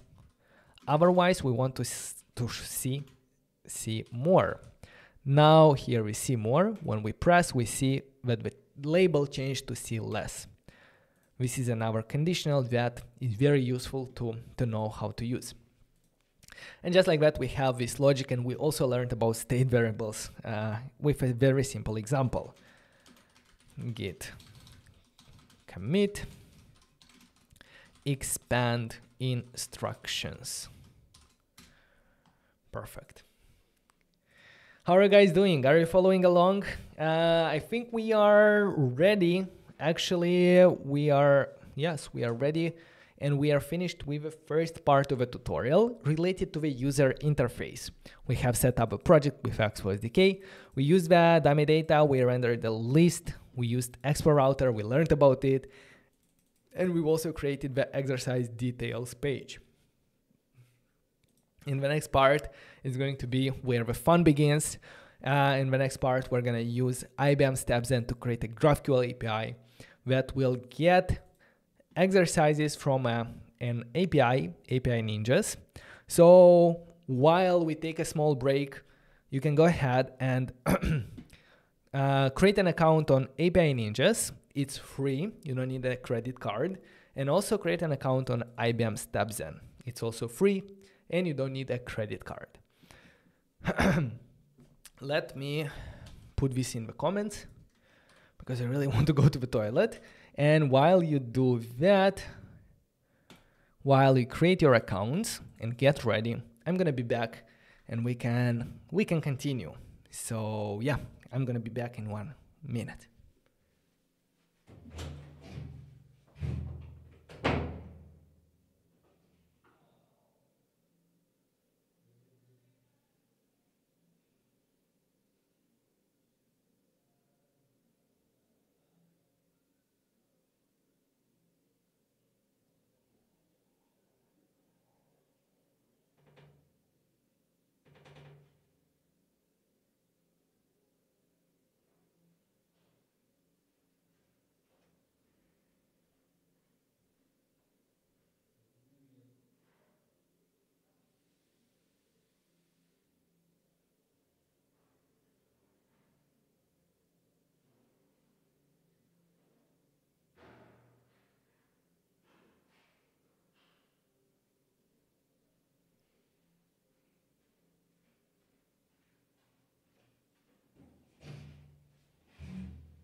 I am back, but I need a coffee.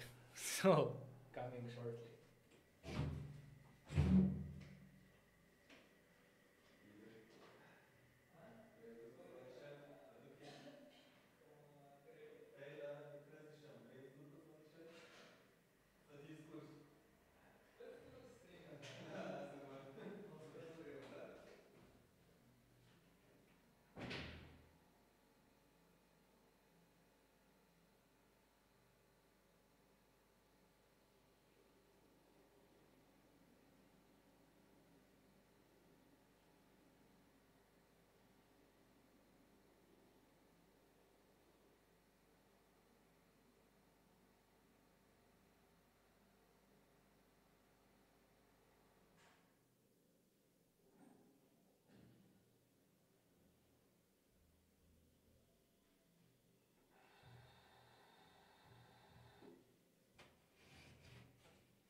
No.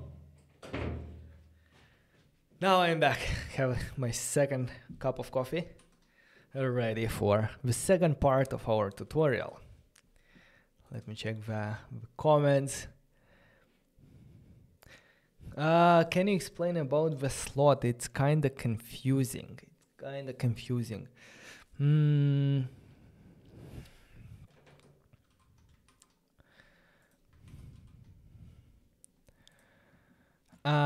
So the way, okay, let's see. Without a default layout, without a layout file here, by default, Expo Router handles this layout for us. When we add the layout, what it happens is the layout wraps around our screens. So you can think about when rendering it, you can think about it like this. So we have a layout, and then we have, for example, if we are on the home screen, we have index screen. Now the index screen, as you can see here, is a child of the layout. And when we are, for example, on the index screen, it looks something like this. When we are on the details screen, it might look like this, details screen. So as you can see, the screen that we are on is the child of the layout component when Expo Router is rendering. That's why if in the layout we are returning null here, it doesn't show anything because we override and we say in the layout, inside it, return null. That's what we are saying right now. In fact, we want to say, well, don't return null, render the screen that you are currently on here. So that's where the slot comes in. At the same time, we cannot render directly the index. We cannot import in the layout index because it will render index on every screen. We need to dynamically render the screen that we are currently on, that we navigated to. So that's where the slot is. It's the simplest way. It doesn't have like any kind of navigators. We cannot go like back with swiping left because that's a feature of a stack navigator. So it's very, very simple. Where it's useful to do that is, for example, if we needed a global provider, or if we need a global provider like, I don't know, let's use either a React context and we want to wrap all the screens inside that, we're gonna need the slot, we're gonna need the layout. Because just like this doesn't make sense, because we can remove it and it will still work. It's the same if it doesn't have it. Also, it's useful when, for example, we want to provide user interface components that are shared among different screens. For example, by having a view here from React Native and a style that has, let's say, some weird styles you're gonna see, like padding 20 and background color red. And here the slot. And maybe even a flex 1.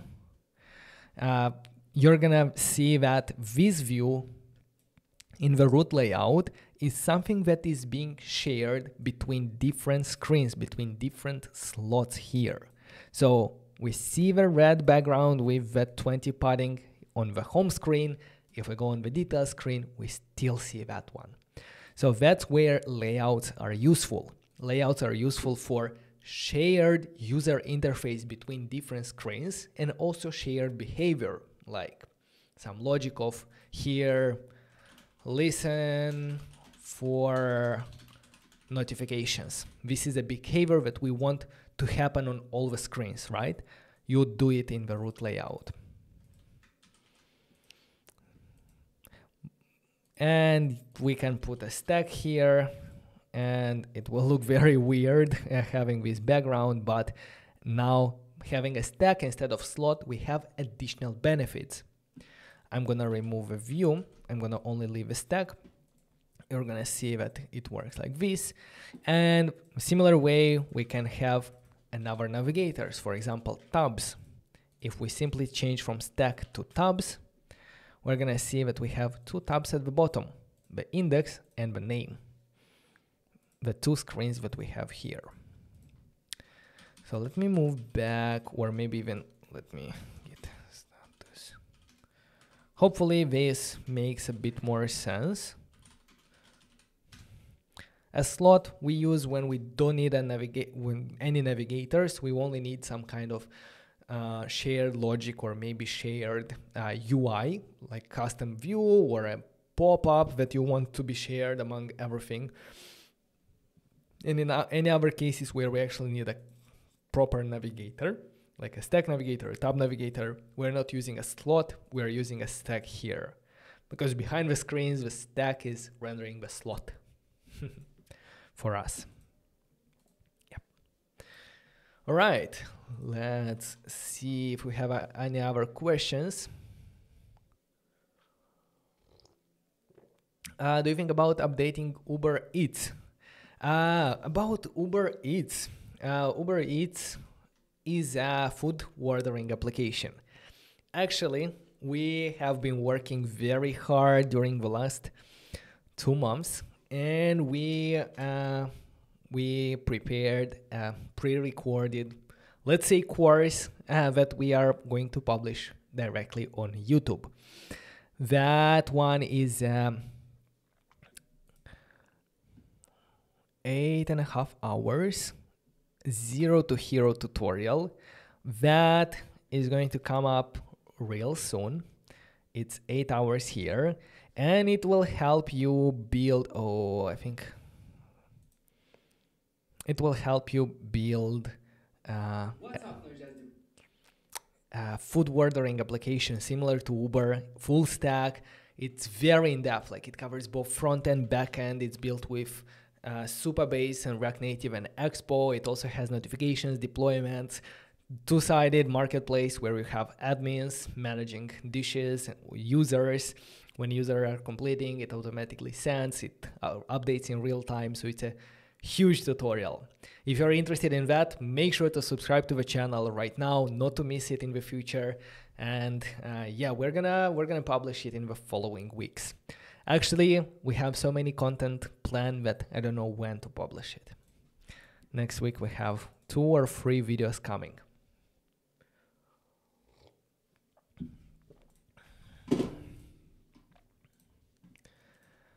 Okay.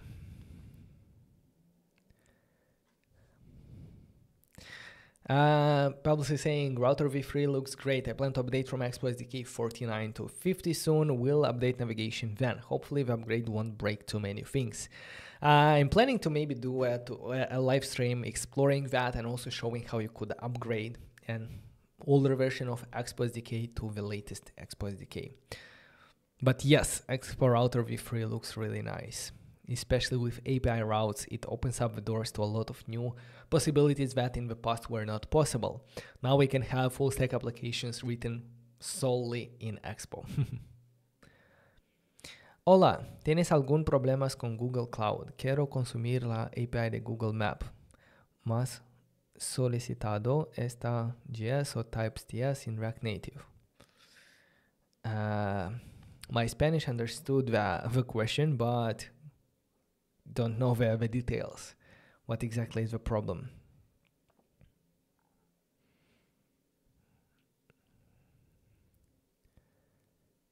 Any teaser about the upcoming premium course? Mario, thank you very much for asking. Yes, we actually started working on a new premium course focused on React Native and Expo. In the past years, the React Native ecosystem changed a lot, and it's so exciting to see where it is at this moment. So many applications out there are using Expo, and in the top lists, more than 1,600 applications are using Expo. That's from the research made by Evan Bacon. You can find it on his blog. But yeah, nowadays a lot of things changed, and I really want to upgrade and create a new course focused solely on React Native and Expo that will teach you everything that you need to know to build applications, mobile applications with these technologies. At this moment, we are at the stage of planning the content and starting recording it. And I sent on your email a survey that you can help us shape the course. If you haven't seen that one yet, I'm going to share the link here with you in the chat. It has some questions. We have already almost 200 responses. But yeah, it will help me understand like the topics that you are interested in, the experience that you already have in order for me to know what to focus on and what I might skip, and a lot of other interesting questions that will definitely help us shape this course. So yeah, if you're interested, let me paste the URL here in the chat. I would appreciate your help with this survey. All right, guys, so let's go ahead. And also, if you are interested in a course that is currently active and will teach you how to build full stack applications with React Native, Expo, and AWS Amplify, our course at academy.nodejustdev is the way to do that. You can check it out at academy.nodejust.dev. You can join. We have weekly group coaching sessions, and I would love to meet you there. Anyway, back to our tutorial, because we still have 3 parts. And the second part that we are starting right now is focused on the GraphQL API. For that, as I said, we're going to use an API. I found it on the internet, API Ninjas. It has an API for exercises. Let me open it up somewhere here.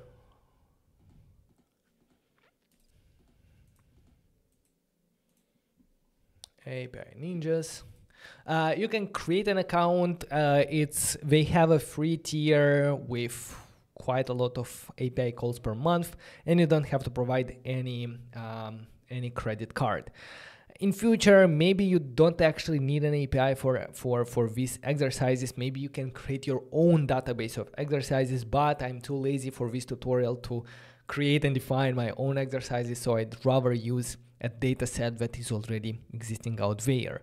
So they are providing a lot of APIs, and one of them, if I look here, is called exercises. The exercises, and if we send a request there, they give us the array that we already saw, that we are already working with in our application. So if we scroll down, let's see how we can send a request here. Python, JavaScript, Node.js. I'd really like to see an example for curl, which is a utility that helps us send, get, and post requests. Let me switch to code so that you can see it better.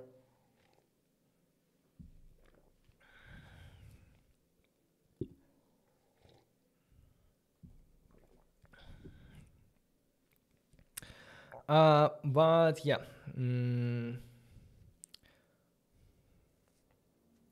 we're gonna do that together.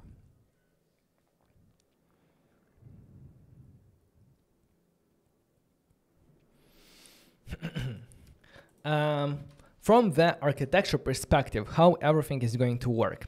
As I said, we are going to build a GraphQL API where we will combine different data sources. For example, the exercises we're going to get from this API, then we're going to connect it to a custom database for our own data, and so on.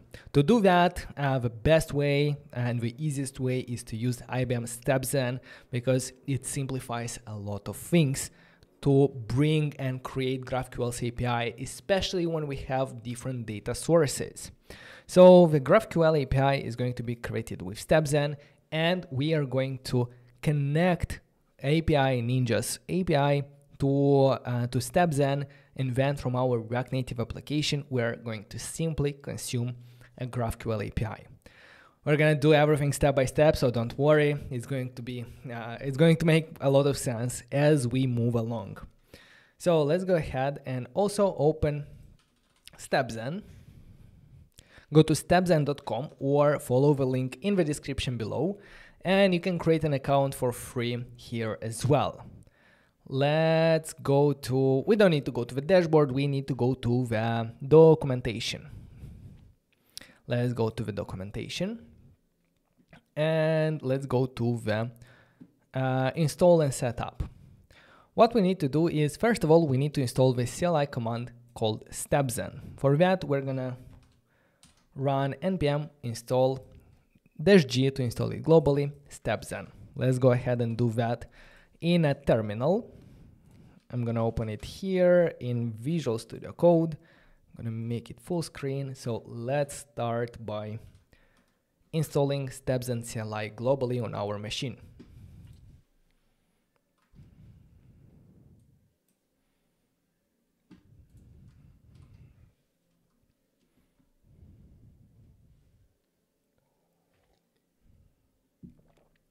Carlos, hola, ¿cómo estás? All right, so now that StepZen is installed, let's go back to the documentation, and we need to create an account. Go ahead, create the account. Follow the link in the description below to do that. We're gonna need the admin key and the API key. And the next step is going to be to log in inside our CLI with our credentials. So let's go ahead back in our terminal, do StepZen login. And here we need to provide the account name that you can find by opening the dashboard.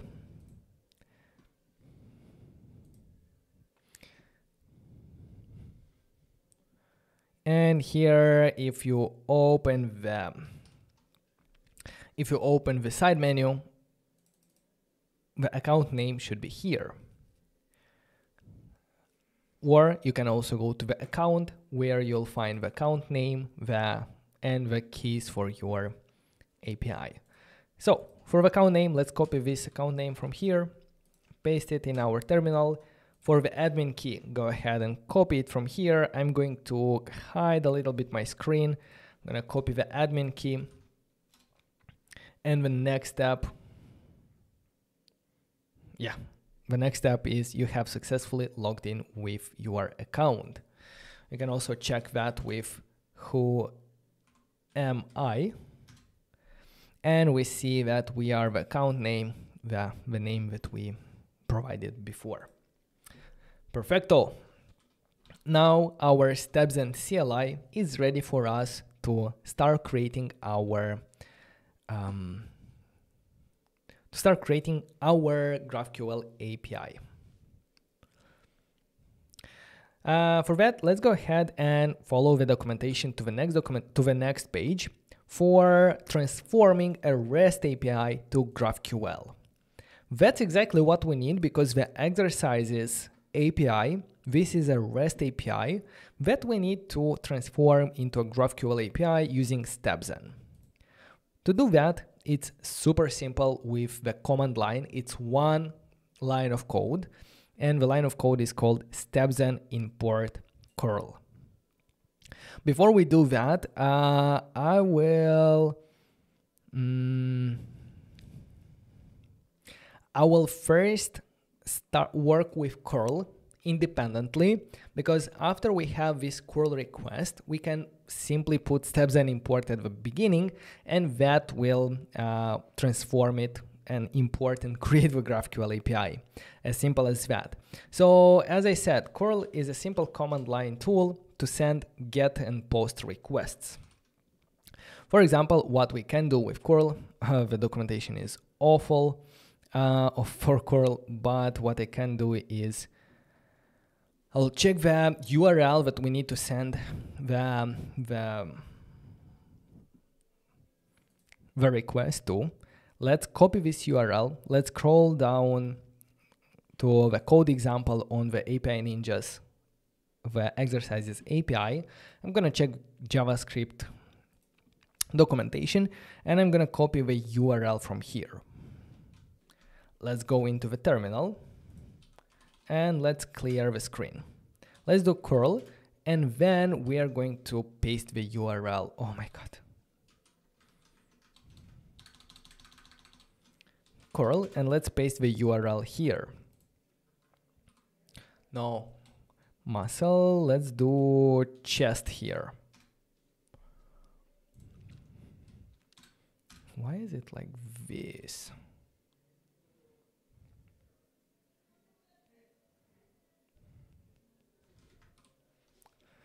Where I can take a curl request example, curl request example.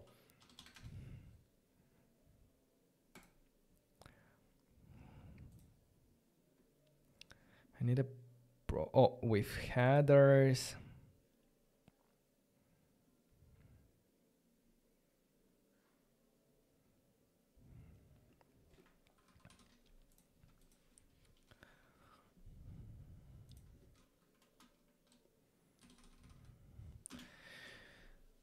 So again, let's start from the beginning.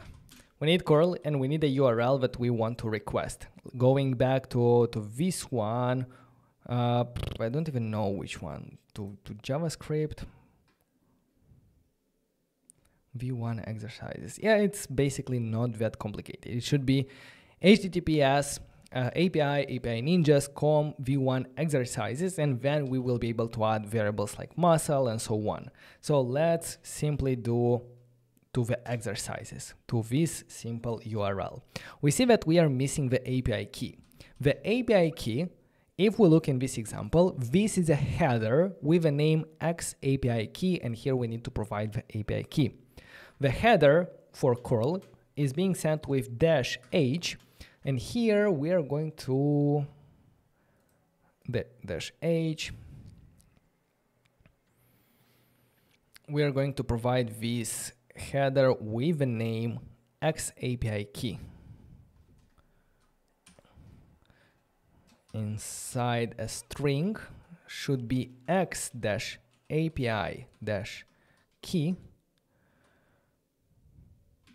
Oh boy, I need to remember how to work with curl.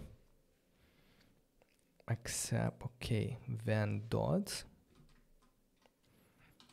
and like this, and here we need to provide the actual API key. The API key that we can take from our dashboard of API Ninjas. So let's go to my account,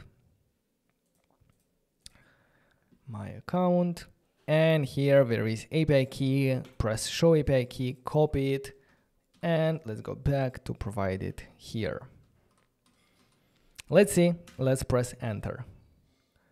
Error, missing API key. I think I messed up a bit the header here. So let's go ahead, let's scroll to that one. Oh my god, it's so complicated to do it in the terminal.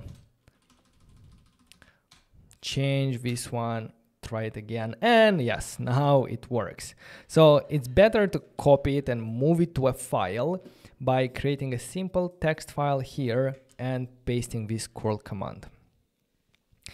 If you want to make it multi-line, you can put the headers from a new line, but in that case you need at the end to put a backslash to make sure that this command is multi-line. Now I can copy the curl command, open the terminal, clear, paste it, and it should work. Yes. Test it and make sure that it works. Also remember that in the documentation of API Ninjas, we saw that we can send, for example, a property called muscle. If, for example, we add here a question mark, we can provide here variables. For example, muscle can be, let's say, chest. Let's copy this muscle chest. Let's send it again. And hopefully we're gonna see muscle chest exercises only. It has a lot of instructions, but yeah, type strength muscle chest. Yes, it works.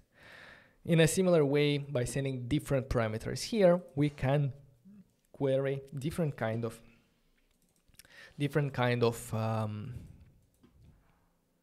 exercises. I think that's it. That's a valid curl command. Once we have a valid curl command that we can copy, paste, and we receive back the results that we want, in that case, we can transform it into a Stepzen import command to transform this REST API into a GraphQL API. And look how easy that is going to be. First of all, before we get started, I will create in my folders. In my project, I'm going to create a new folder called API. This is where we will store all the information for our Stepzen API. Let's open back the terminal and let's make sure to cd into the API folder to work there. I'll do clear. And when we have a curl command that we want to use, all we have to do is prefix it with Stepzen import, and that's it. Now let's copy this same command with Stepzen import at the beginning. Let's paste it in our terminal by making sure that we are in the API folder. Let's press enter. Stepzen will ask, what do we want our endpoint to be called? You can give it a name. I will leave a default one that it's suggesting. And we see that in just a second or even less, we successfully imported the data from this one and created the GraphQL schema. If we look at in the API folder, we see two files and a folder. The first one is the configuration, and it specifies the name of our endpoint. The index GraphQL is where we combine different subgraphs of our API. In this case, it only includes the file from curl index GraphQL. If we go there in the curl index GraphQL, we see that it created a query that, when executed, will send a REST request to the endpoint exercises, it has the muscle property, and it also has some headers for our API token. Well, maybe it doesn't make a lot of sense now, but let me show you in action how everything works. With one single stepzen import command, we define the schema. The next step is to deploy and run our API. To do that, again, it's as simple as running stepzen start. And this is going to deploy our schema to GraphQL, to stepzen cloud. After that's done, we can press on this API to explore our GraphQL endpoint. Let's press on this API. Let's open it in browser.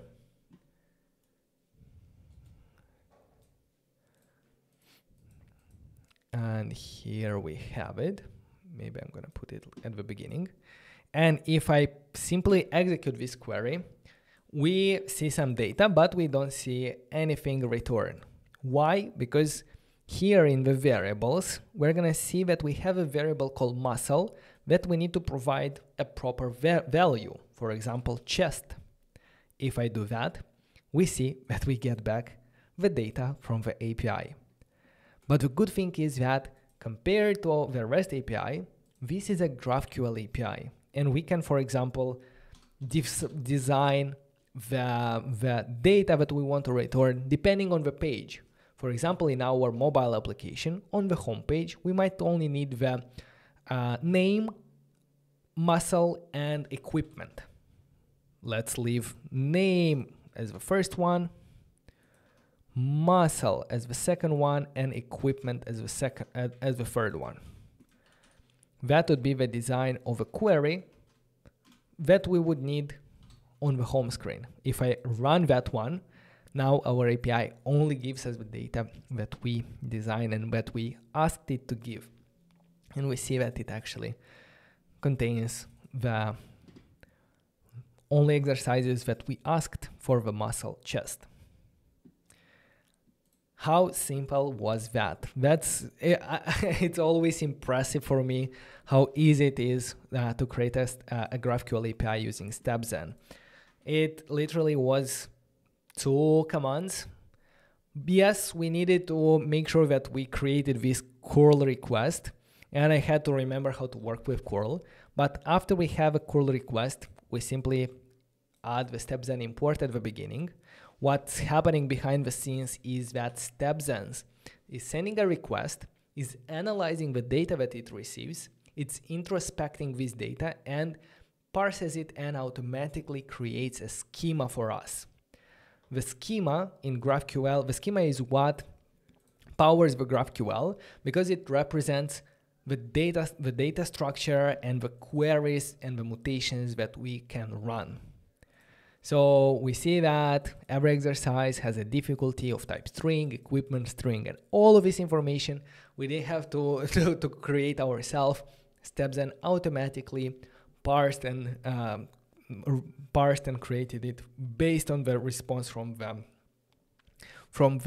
API endpoint that we provided. And now when we send a request to our GraphQL API hosted on stepzen, behind the scenes stepzen is actually sending this request to the API ninjas, and the result is coming back to stepzen, is being optimized, and is returned back to us. Then with stepzen start, this schema that was generated is transformed to an actual GraphQL API that is hosted and deployed to stepzen in literally seconds. That's super powerful, and also it's very extensible, like it's very flexible. Because yes, we can do that with a couple of commands, but at the same time we can adjust this schema the way we want it. For example, instead of my query, I might want to change this to exercises to make sure that this query is called exercises. If I would doing anything, stepzen automatically deployed it in 2.4 seconds because it saw that the file has changed. Now, if we go to the dashboard, and if I will refresh this one, In this interface, we can press on the docs, we can press on the query, and we see the query that we have called exercises. So we manually updated how we want our query to be called. Also, muscle here should be chest. Now we can query the exercises and it makes more sense. Similarly, if we look in the docs, we see that, let's open the docs. Let's press on the query type to see the query type. And we see that the exercises query returns back an array called root entry. Not sure if you can see it properly. I'm gonna do it like this, but as you can see here, it's an array called root entry. Why? Because we didn't specify the name of that property. The good thing is that we can always change that directly in the schema. So if the type root entry, we will rename it to exercise, and the return type here in the exercise query, we will also rename to exercise to access this type. GraphQL will automatically redeploy. We can go back to the dashboard, we can refresh, and we see that the query now returns an array of exercise. Now it makes more sense. What else? Another thing is, what if we want to add other parameters to our query? If we look at the documentation of our exercises API, besides the muscle, we can also provide a name that can help us search for data. to add it to our GraphQL as a parameter is as simple as adding it here as a parameter to this query. Name of type string.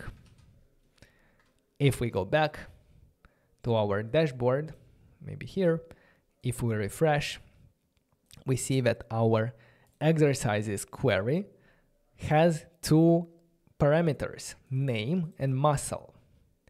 If it's the first time for you working with GraphQL, let me show you how it works.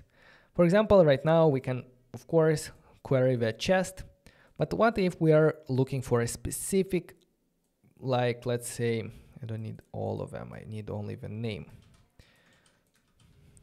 What if we're looking for a specific push-up exercises? How can we look for it? Well, first of all, because our query has a parameter called name, that means that here in the exercises query, we can add a parameter called name, and we can hard code it to, let's say, push-ups.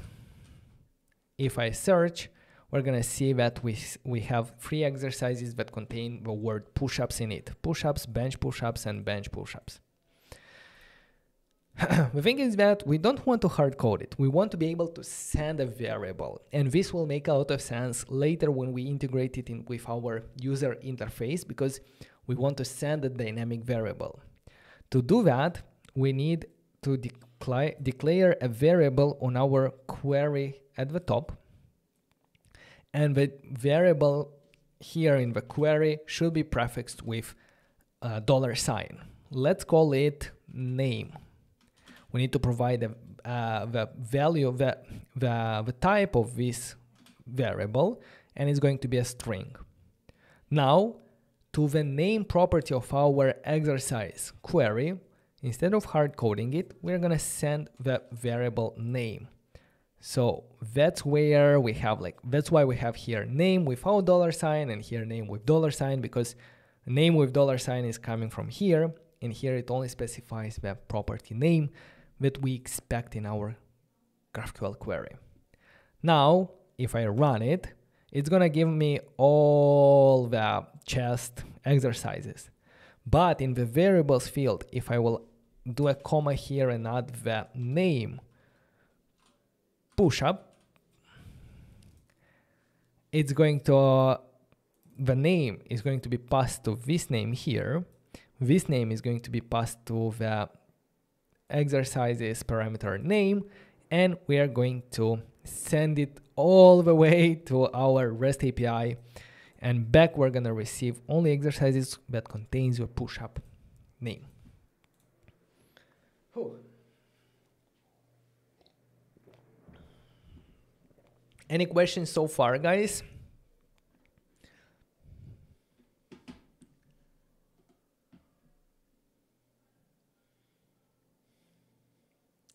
Is it clear?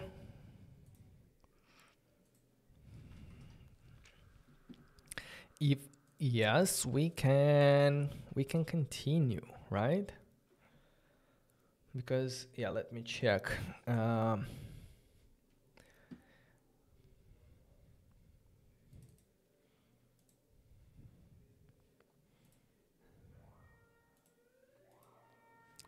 Okay. Yeah, I think from the API standpoint, our API, our GraphQL API for exercises is ready. So we integrated with the REST API, we transform it to a GraphQL API using IBM StepZen. And the next step is to query this GraphQL API inside our React Native application, so that instead of using dummy data here, we can actually query our API that we just created. And we will query it in a similar way as how we played it here in the dashboard on StepZen. We will define a query that we need. For example, on the home screen, we will need the name and the muscle. That's what we're going to provide. We're going to execute the query. If a user doesn't search for something, we're not going to send any variables and maybe not even muscles, so that we can look at all of them. Name, muscle, and so on. Perfect. So our next goal is, instead of sending this query from our dashboard, we need to send this query from our React Native application.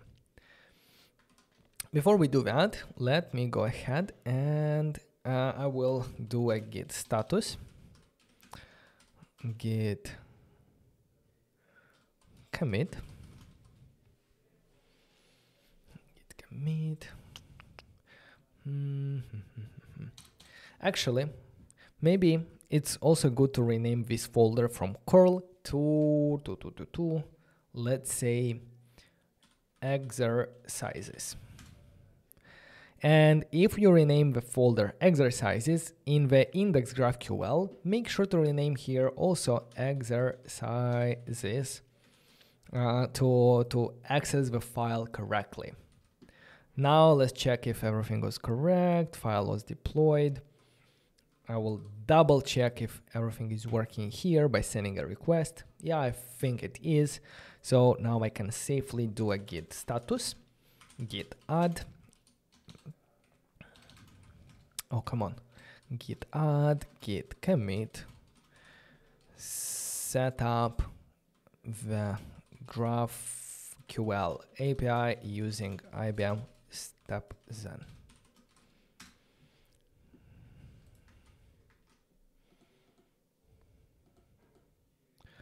And we don't need this one anymore.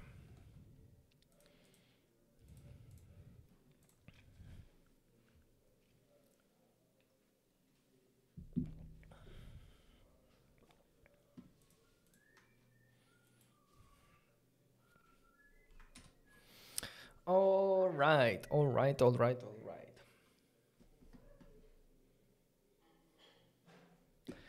So the next step is for us to query the GraphQL API from React Native. To do that, we're going to use the React Query library. Let's open up the documentation of React Query. It's a library from Tanstack, and it's a powerful library to manage and to query data, no matter GraphQL or REST API in React and React Native. Let's go ahead here. It's React, the version 3. Which one should we use? Should we use the latest? And the latest is, yeah, let's use the latest.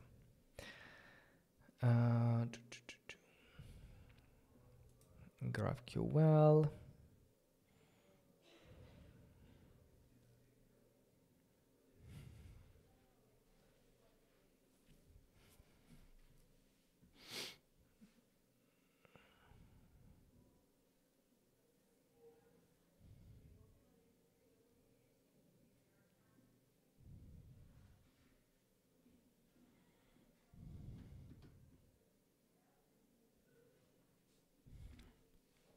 So yeah, let's go to the overview, the installation.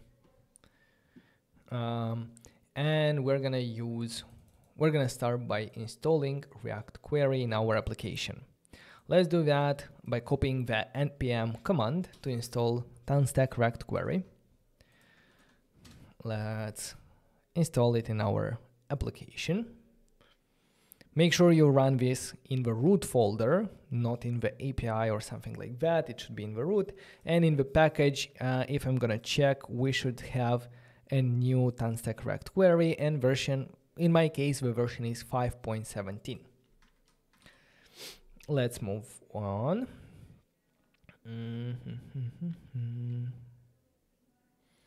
The next step, let's go to the quick start and this code sneak, okay, queries, mutations, and so on.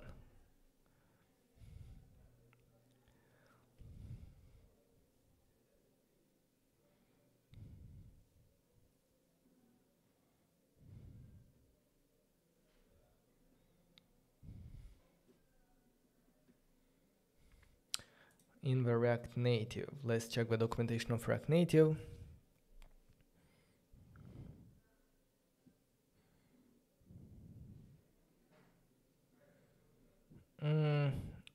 We don't need anything from here. Let's check the GraphQL.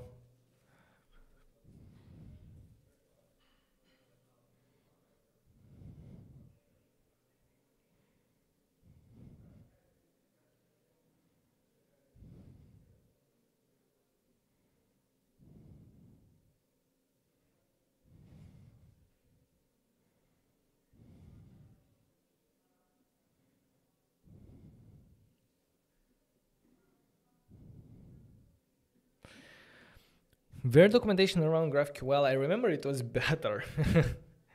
I used also like Apollo client in a lot of my projects, but React Query is also really nice. So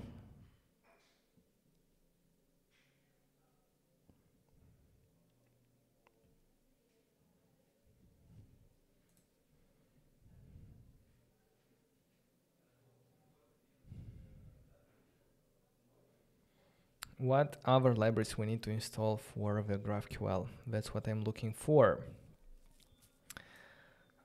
Basic with GraphQL request. Probably GraphQL request we need.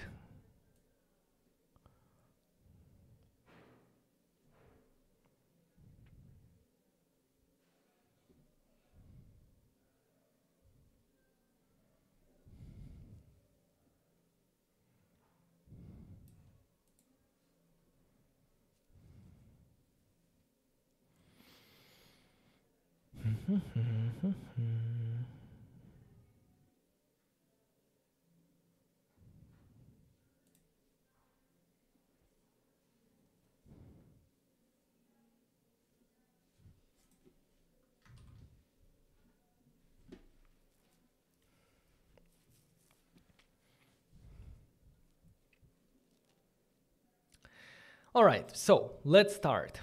The first thing, we installed Tanstack React Query.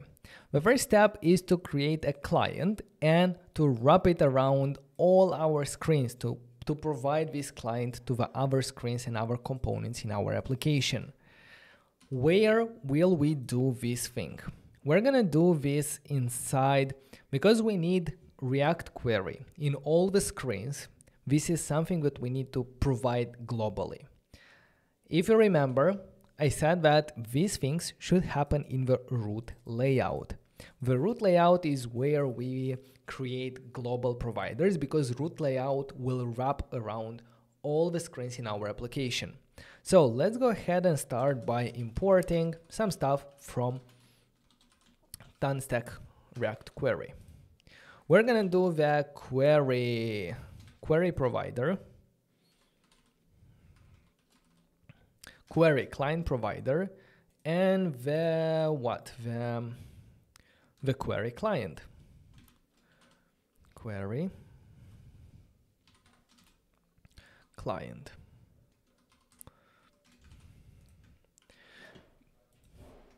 The first step is to create the client, so let's create it here. New query client, And if, yes, new query client. And after we have this client, we need to make sure to provide it to all the screens in our application. To do that, we're gonna wrap our Stack Navigator inside a query client. Let's close it at the end. And we need to provide the client here that we created before. Is not supported attribute because it does not provide props property. What? Query client provider here. Query client provider. I messed up the name. Now that means that every screen in our application, including for example the index, will have access to the query client and will be able to request stuff, to run queries. Okay, let's run a query. For example, where do we need to query things? We need to do that on the home screen where we render a list of exercises. At the moment, this list of exercises are coming from the dummy data, but we want to query it from our GraphQL API. To do that, we are going to use a hook called useQuery from TanStack React Query. And let's go ahead and do const data equal useQuery. And here we need to provide some options.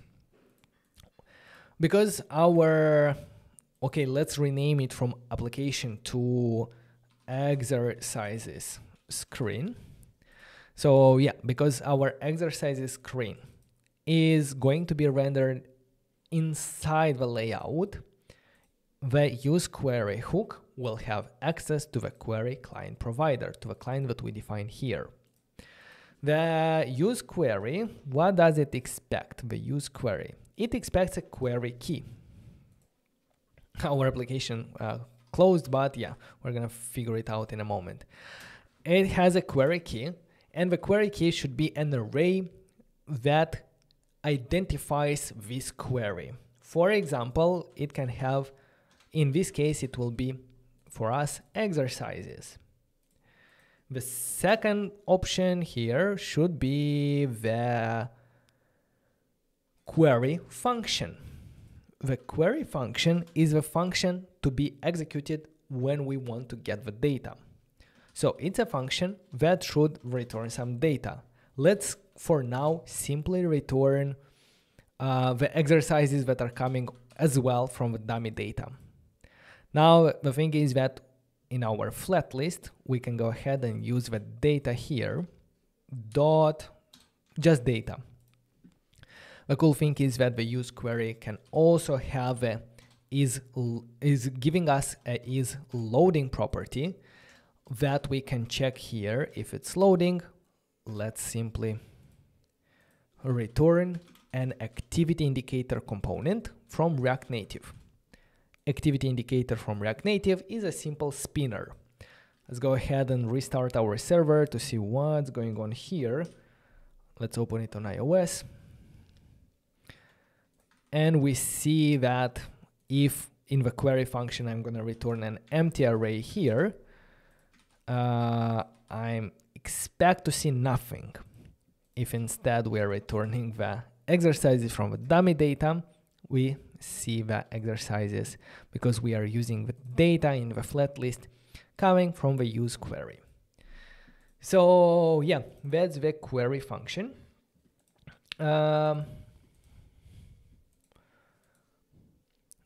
And the TanStack React Query is agnostic of how it renders or how it fetches data, because it only accepts a query function, which can be an asynchronous function, and the way we get this data really depends on us, and React Query doesn't care. React Query only cares about the data itself. It handles the loading logic, it handles the error states, it handles on the device cache and optimization, but the way we get the data depends on us, and we can use Fetch API, we can use Axios, we can use GraphQL, REST API, anything inside this query function. So that's why it's really powerful, because it's agnostic and it doesn't enforce you to use some kind of APIs or something like that. So in our case, we don't want to use data from our from our dummy data. We actually want to query our GraphQL API that we deployed on StepZen. Let's see the example in the documentation of React Query of how it works with GraphQL. In GraphQL, it has this GraphQL. It has this request. The request is coming from where? From GraphQL request. Let's go ahead and install GraphQL request, which is going to be a library helping us send a request to a GraphQL server. npm I were npm install GraphQL request.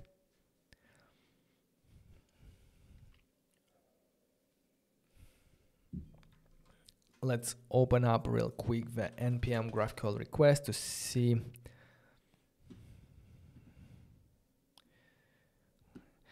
Yeah, that's what I was looking for, because besides GraphQL request, we also need GraphQL that will specify. Yeah, let's also do the npm I GraphQL simple. It needs GraphQL and GraphQL request. Okay, now we are going to import in our index screen two things. We're gonna first import the GQL, which will allow us to define the query string, the structure of our query with the fields that we want to get. We're gonna import that from GraphQL request, and we're going to define our const query, or let's call it exercises query, equal to, using this GQL that stands for GraphQL, we're going to follow it up with a backtick, and we're going to press enter, and here is where we will put the query that we want to execute. The query, usually we copy it from here. So let's copy the query from our dashboard StepZen and make sure that when you execute, it's working properly. After that is happening, we can copy it in our GraphQL query, and we are going to be using it to send the request to the server. To do that, in the query function, we're going to use the GraphQL request. We're going to look at the Tanstack query API. In the query function, we need request, we need the URL, we need the query document, and the variables. Okay. The request is imported from GraphQL request, right? Let's check again the documentation, GraphQL request. Yeah. Let's destructure request from GraphQL request. And inside the query function of our use query, we are going to return request. And here we need some options. First of all, we need the URL. Let's define the URL here at the top. Const URL equal to something. I'm gonna put it in a moment. Besides the URL, let me check the documentation. Yeah, request URL, and then the document. The document that we define here at the top, exercises query. URL, let's find the URL that we need to send the request to. That's going to be, if you go to the StepZen, that's going to be here at the top. You might not be able to copy the full URL right here, but what you can also do is you can check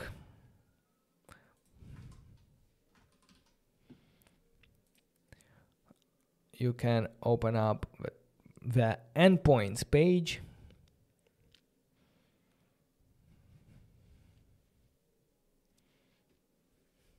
And the one that I'm working with, how is it called? Soft something. This one. Copy URL. So find it in the endpoints and press copy URL. Maybe in the docs where it's also, no. And come back and paste the URL here.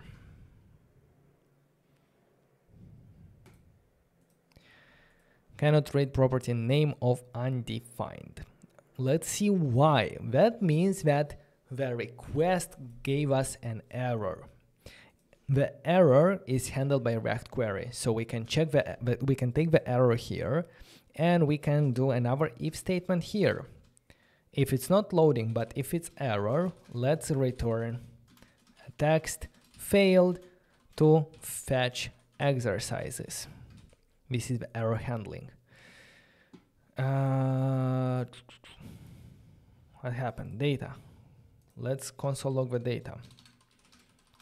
Oh yeah, I think I know why. If I console log the data and look in this one,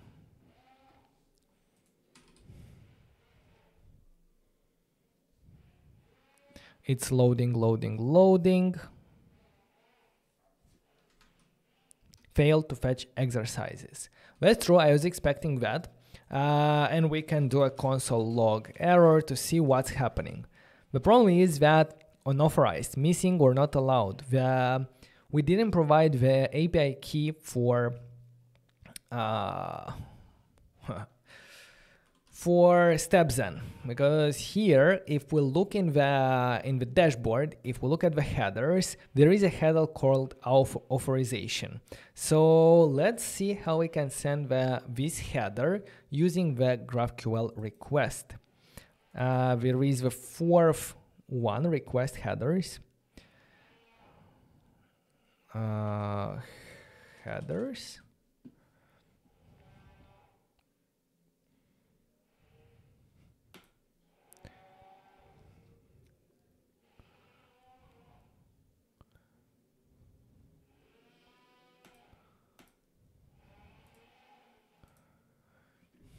Do we have a home page? Let me check.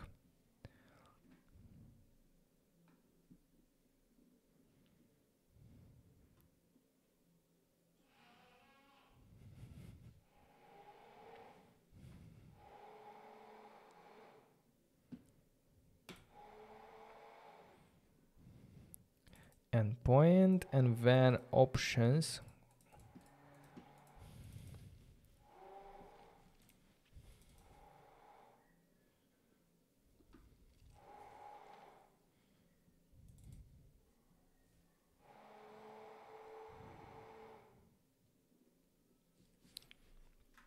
Yeah, let me do that here. So I think in the request, the next parameter is variables, but we don't need any variables yet. And the fourth one, I think it's headers.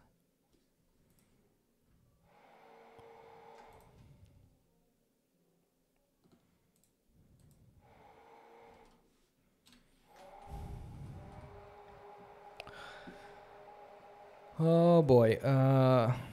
Wait. Headers, request headers. Well, in that case, we need to put them into an object with URL, document variables, and request headers. Yeah. So let's put this into an object, URL. Inside of this one is going to be called document. Document. And we are gonna also have headers,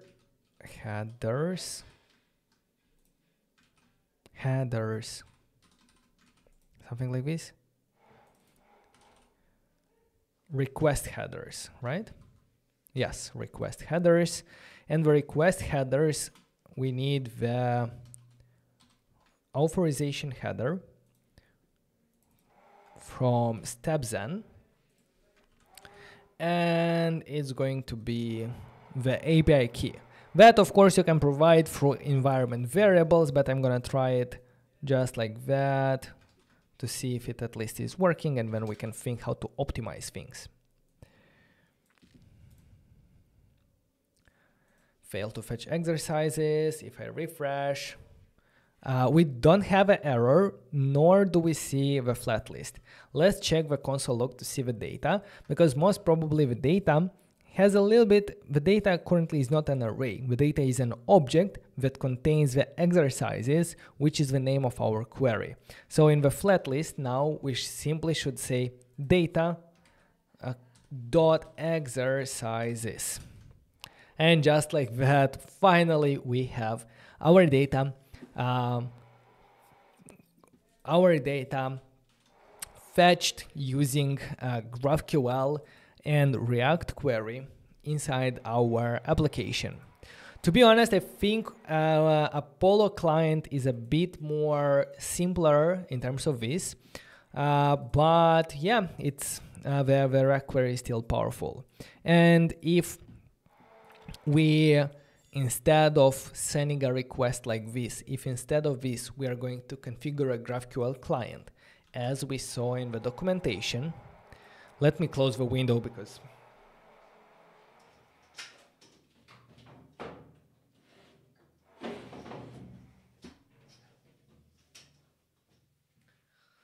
now it's better. As I was saying, in the GraphQL request, for now, what we did is we simply use the request method to send an ad hoc request. Another way would be to create a GraphQL client, to create an instance of GraphQL that we pre-configure with the endpoint and with the let's say,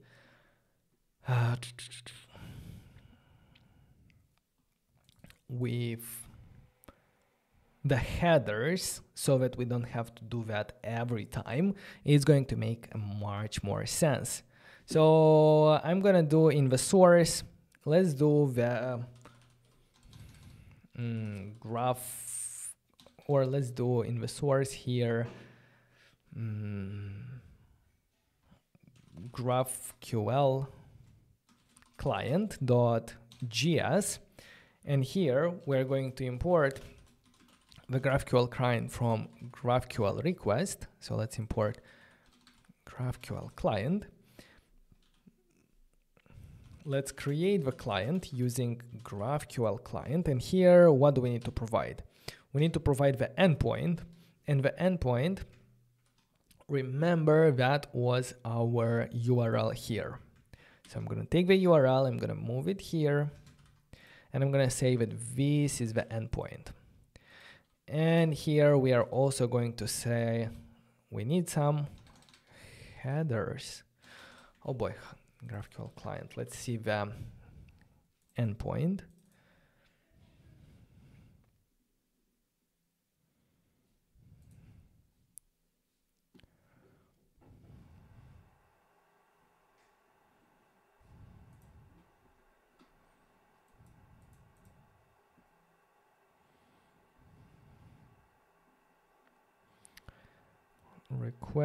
Request, we need the client, and the client is endpoint.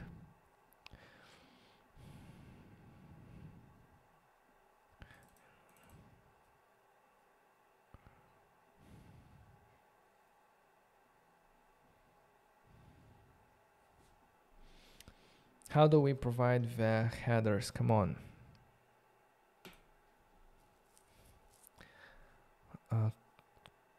Increment, no.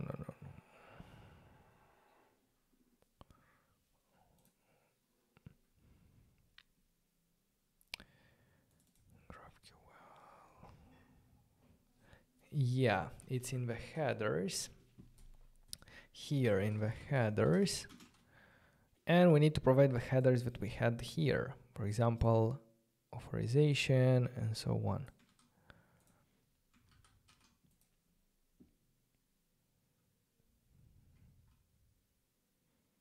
Oh, I forgot to initialize a new GraphQL client. Now it makes sense, and it also creates it correctly. And what we can do is we can export this client, export default client, And on our page, let's go ahead and import client from GraphQL client. And when we do a request, we're not gonna do a normal request, we're gonna do a client dot request. In this instance, we don't need to provide the endpoint and we don't need to provide the headers. We only need to provide the document.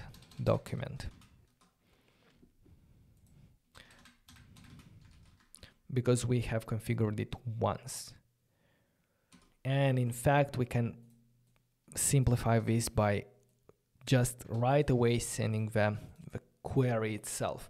If I'm gonna refresh, it still works and the query itself is much simpler.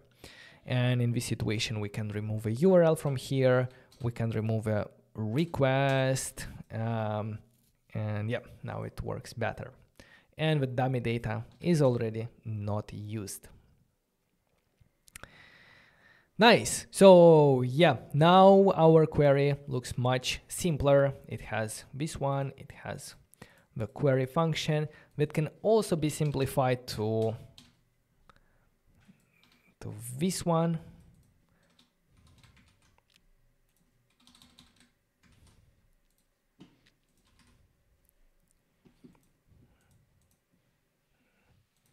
And it handles the error, the loading state, and everything else. It's handled by React Query.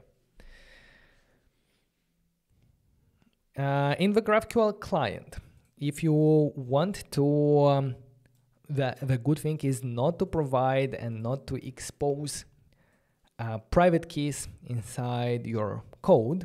What we can do is we can provide this through an environment variable.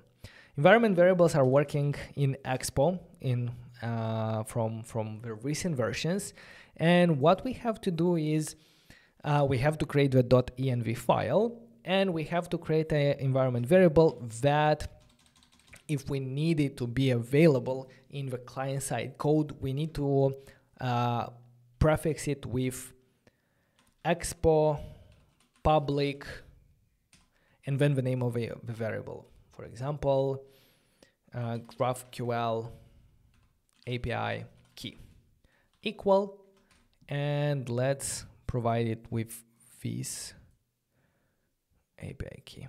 This is the API key that I'm going to put in our environment variables. I might not actually need those codes. And back in our GraphQL client, I can take the const API key equal process .env and the name of the environment variable, Expo public GraphQL API key. Now this API key we can provide here by either doing a plus API key or by doing a template string with backticks like this. And now it will fail to fetch because we need to restart our server for the environment file to take effect. After we have done that, we can refresh, and if everything is working, the query should execute and we should see the list of exercises back here.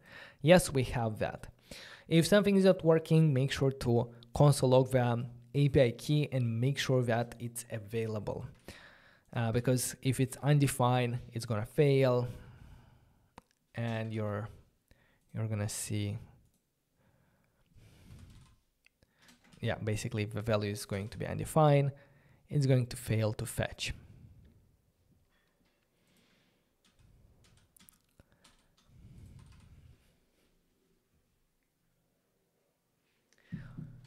Whew, so that was tough, but that was necessary because we had, well, another thing is that on this screen in this query, we not only need the name and the muscle, but we also need the equipment, right?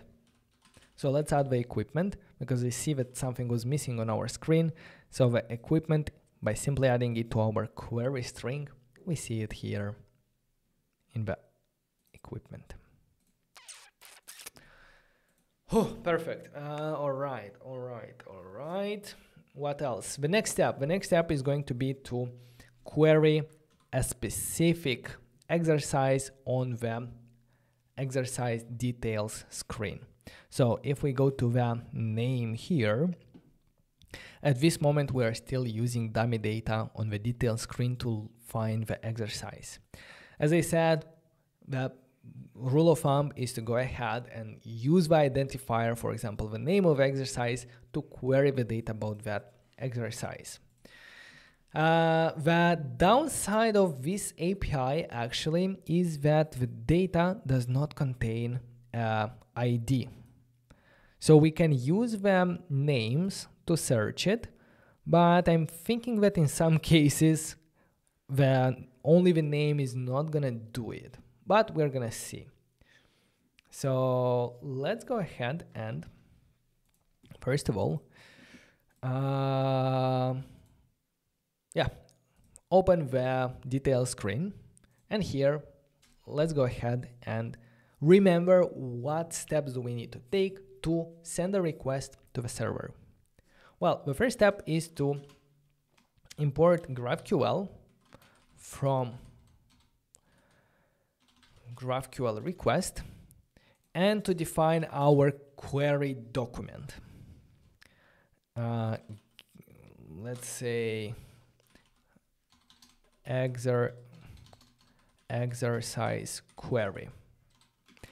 To define it, we're going to use GraphQL and we're going to open the backticks to provide that document for the query itself here.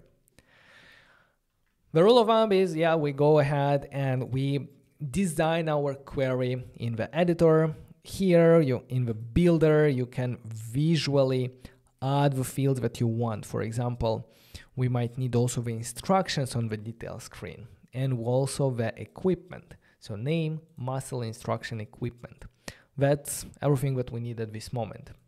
From the variables, we're gonna need the name only. So I can remove a muscle from here and I can remove a muscle from here. We're gonna use the name to send a request. For example, if I'm gonna provide here name, let's say push-ups, but I'm gonna do some more.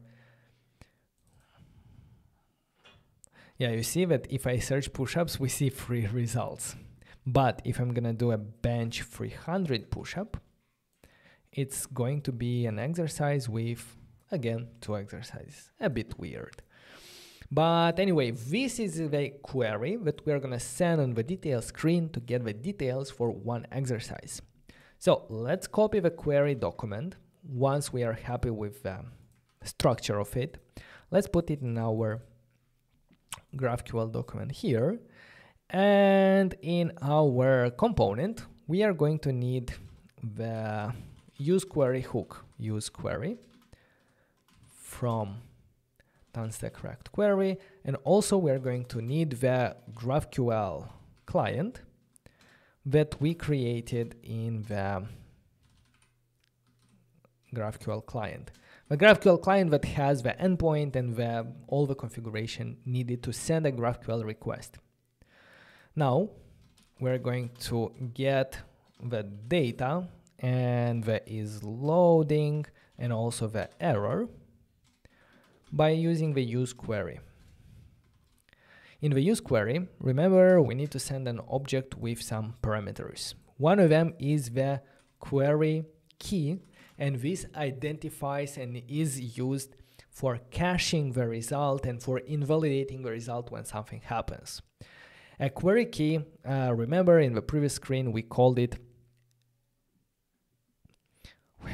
exercises. For the exercises detail, I recommend using a combined query key where the first part is still exercises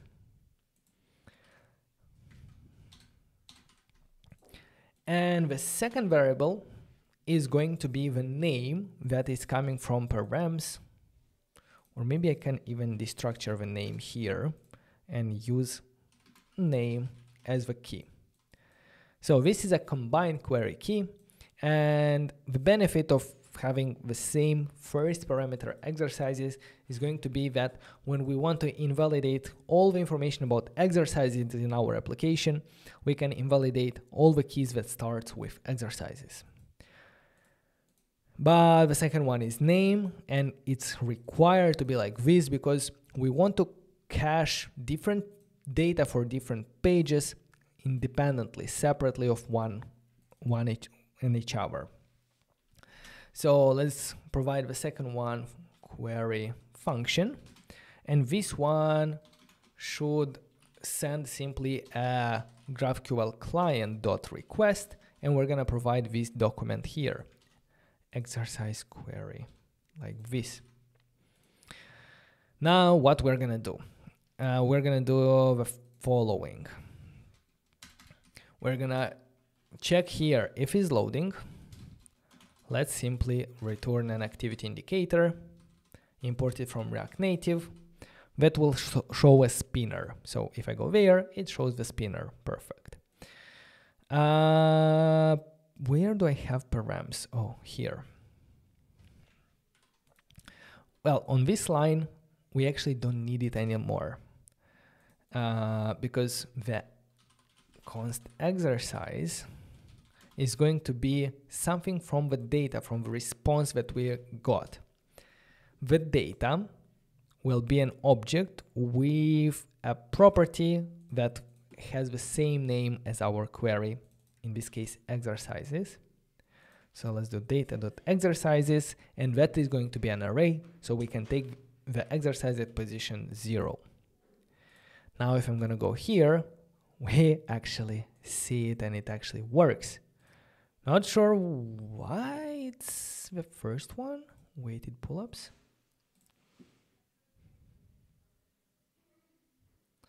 This tells me, oh, I know. Before I go there, make sure to always have this if loading, then if error, and only then try to render the data. So if error, I'm gonna render a text saying failed to fetch data, something like this. But why all of them are rendering this first one? Well, because we are sending this request, but we are not providing the variable name. Don't confuse the name here. The name here is for the query key, which is related to React Query. This is how it handles caching on the device. The request that we are sending to our GraphQL client is happening here, and we need to provide it as variables, right? And we're gonna provide it as name. Now, if I'm gonna press on single press, yes, now it works. And let me actually refresh because it will make more sense. If I press on the first one, it loads, it shows. If I press on the second one, it loads, it shows. If I go back to the first one, it doesn't load anymore because it caches and it remembers that this data is already on the client. It doesn't have to send a request again. If we go to something new, it will do the loading state. It will do the querying. If, however, we are going to something that is already in the cache, because we are providing here the name, it works perfectly fine like this. And yeah, that's how we have a details page there. Perfect. We are not done yet. We want to do searching, maybe pagination. That's also important. So first, let me go ahead and do a git status, git add, git commit -m, query or React query, or yeah, let's do query GraphQL API using a React query. Perfect. So yeah, we are 3 hours in. I really want to stay below 4 hours, but we still have a lot of things to do.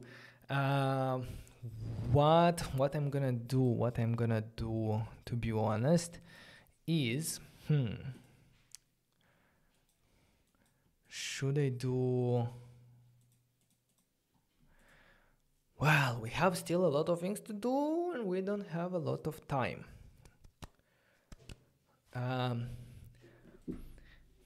The important thing of a workout logger. Here, there are still a couple of things. We still have to search at least and to do load more, to be able to scroll and load more items. Let me put them here, and if we have time at the end, we're gonna do that. But I really want to show you the MongoDB integration and how we can keep track of different sets and repetitions. So in the bonus, I'm gonna have search, and we're gonna also have the load more. How is it going, guys, so far? Vadim number 1, thank you.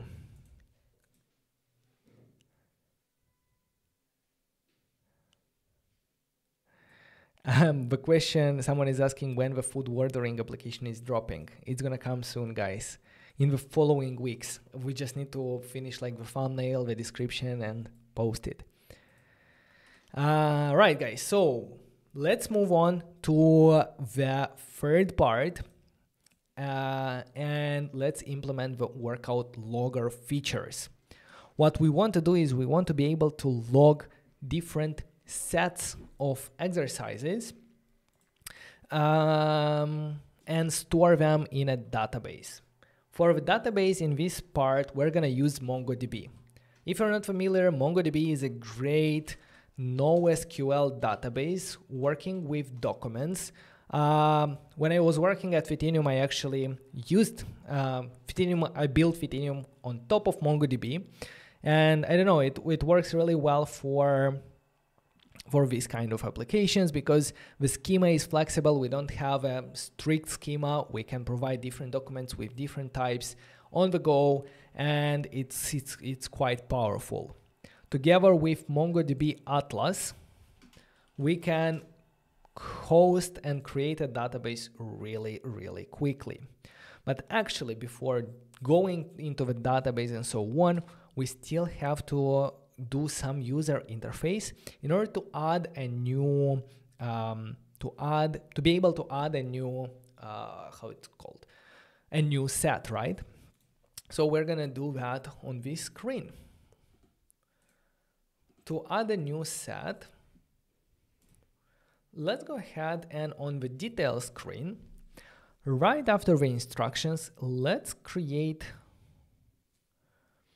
a separate component that will handle the logic of adding a new set. In the components, let's create a new file for new set input.gsx.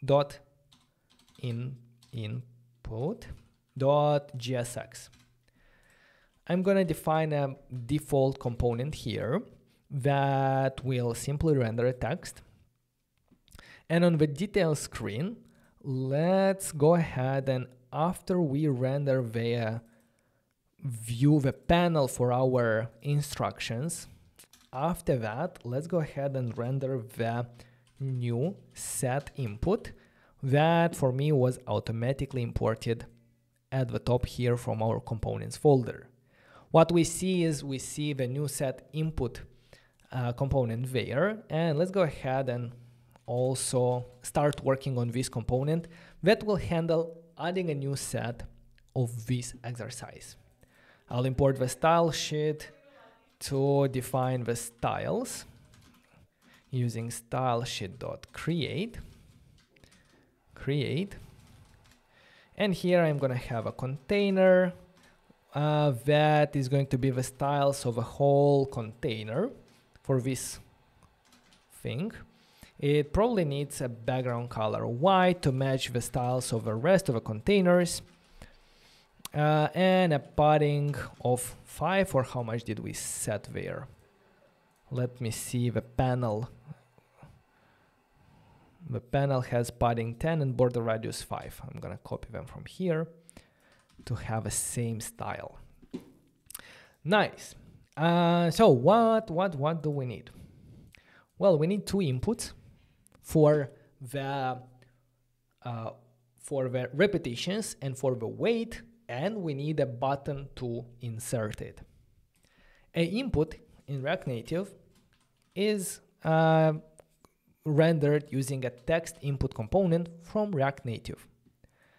I'm gonna remove a text here, or maybe let's do add a new set or record.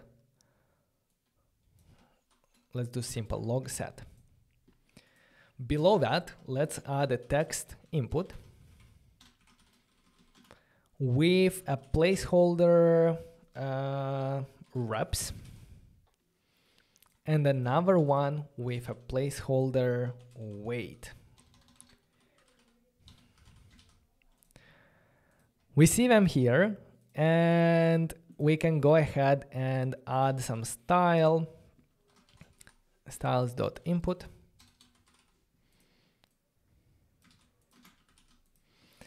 And we will also, you know what? I'm going to remove a text here to simplify this component and to only have two things, because now I can put the text inputs on the same row by simply providing not justify content, but flex direction row on the container. Now the reps and weight are on the same row. And if I provide some styles to this input, such as border width 1, or 1 is too much, you can do stylesheet.hairline width, which is the smallest border width that we can have. If we add some padding like 10, if we add a gap on the parent component to manage the spacing between them, if we also do a flex 1 on the input, that will make the input take half of the space or share the space between them. And what else between that? I will do a border radius 10 to make them round. 10 is too much, 5. Perfect. I love it. Maybe the border color should be gray. Or Gainsborough. Or if it's Gainsborough, I think the width should be higher. Yeah, now I like it. So if I do 2, 3, now perfect, it works. Besides input, we need a button there. So let's use a component from React Native called button. Let's render it after our text inputs.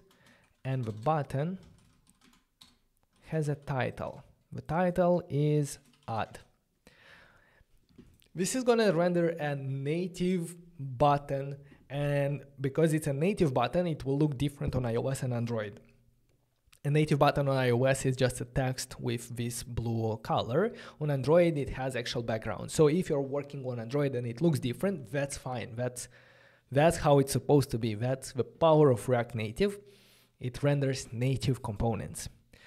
And on press, we need to do add set. We need to call a function called add set.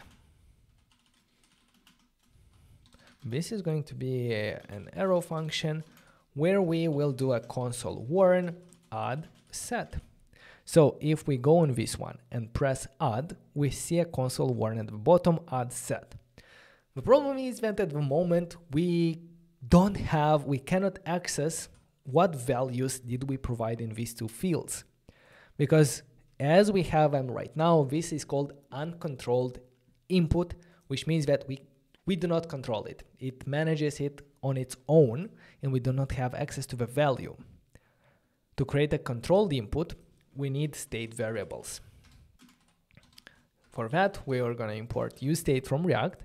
And we're going to define two variables, one for the reps, set reps, useState, And another one for the, how's it called? Weight and set weight. Use state.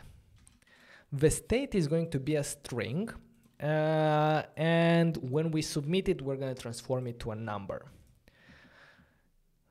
Now, let's go ahead and bind the state variables with our inputs. To bind it, we need to provide two values. One of them is the value of a text input should match the value of our state, and the on change text when the text input changes the text, when it detects that the user changes the text, we want to update the reps by calling set reps.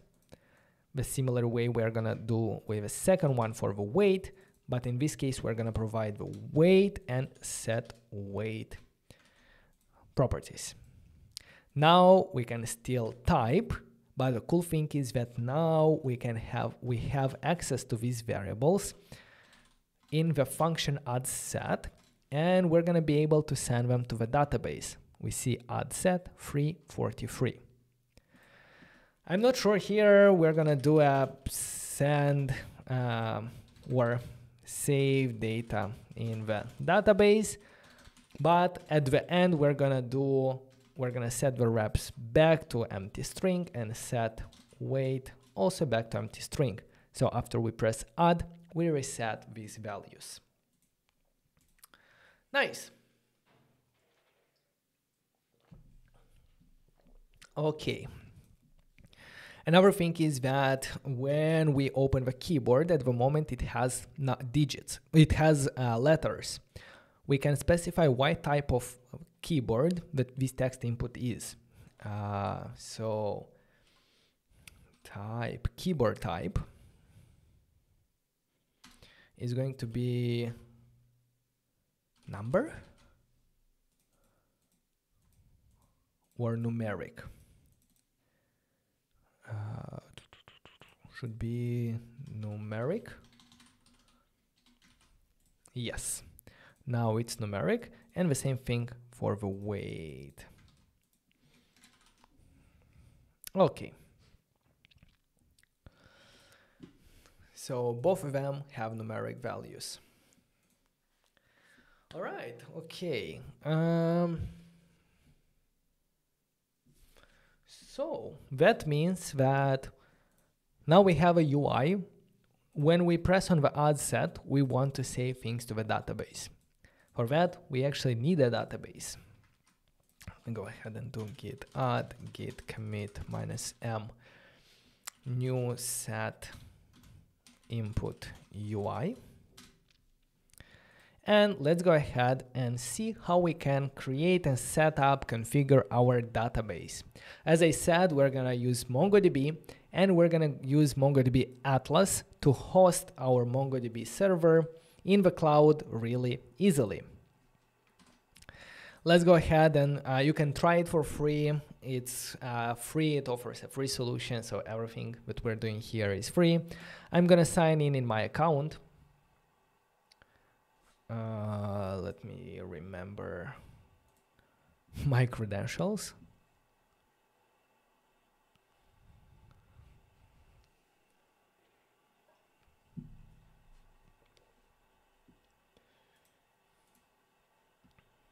And after you sign in the cloud.mongodb.com, you're gonna go to your projects. Maybe you're not gonna have any projects, but in my case, I have a couple of them here. So what I'm gonna do is I'm gonna click new project, and let's go ahead and give it a name. Our project is going to be called workouts. Let's create next. And here is going to add me as a project owner. Let's click create project.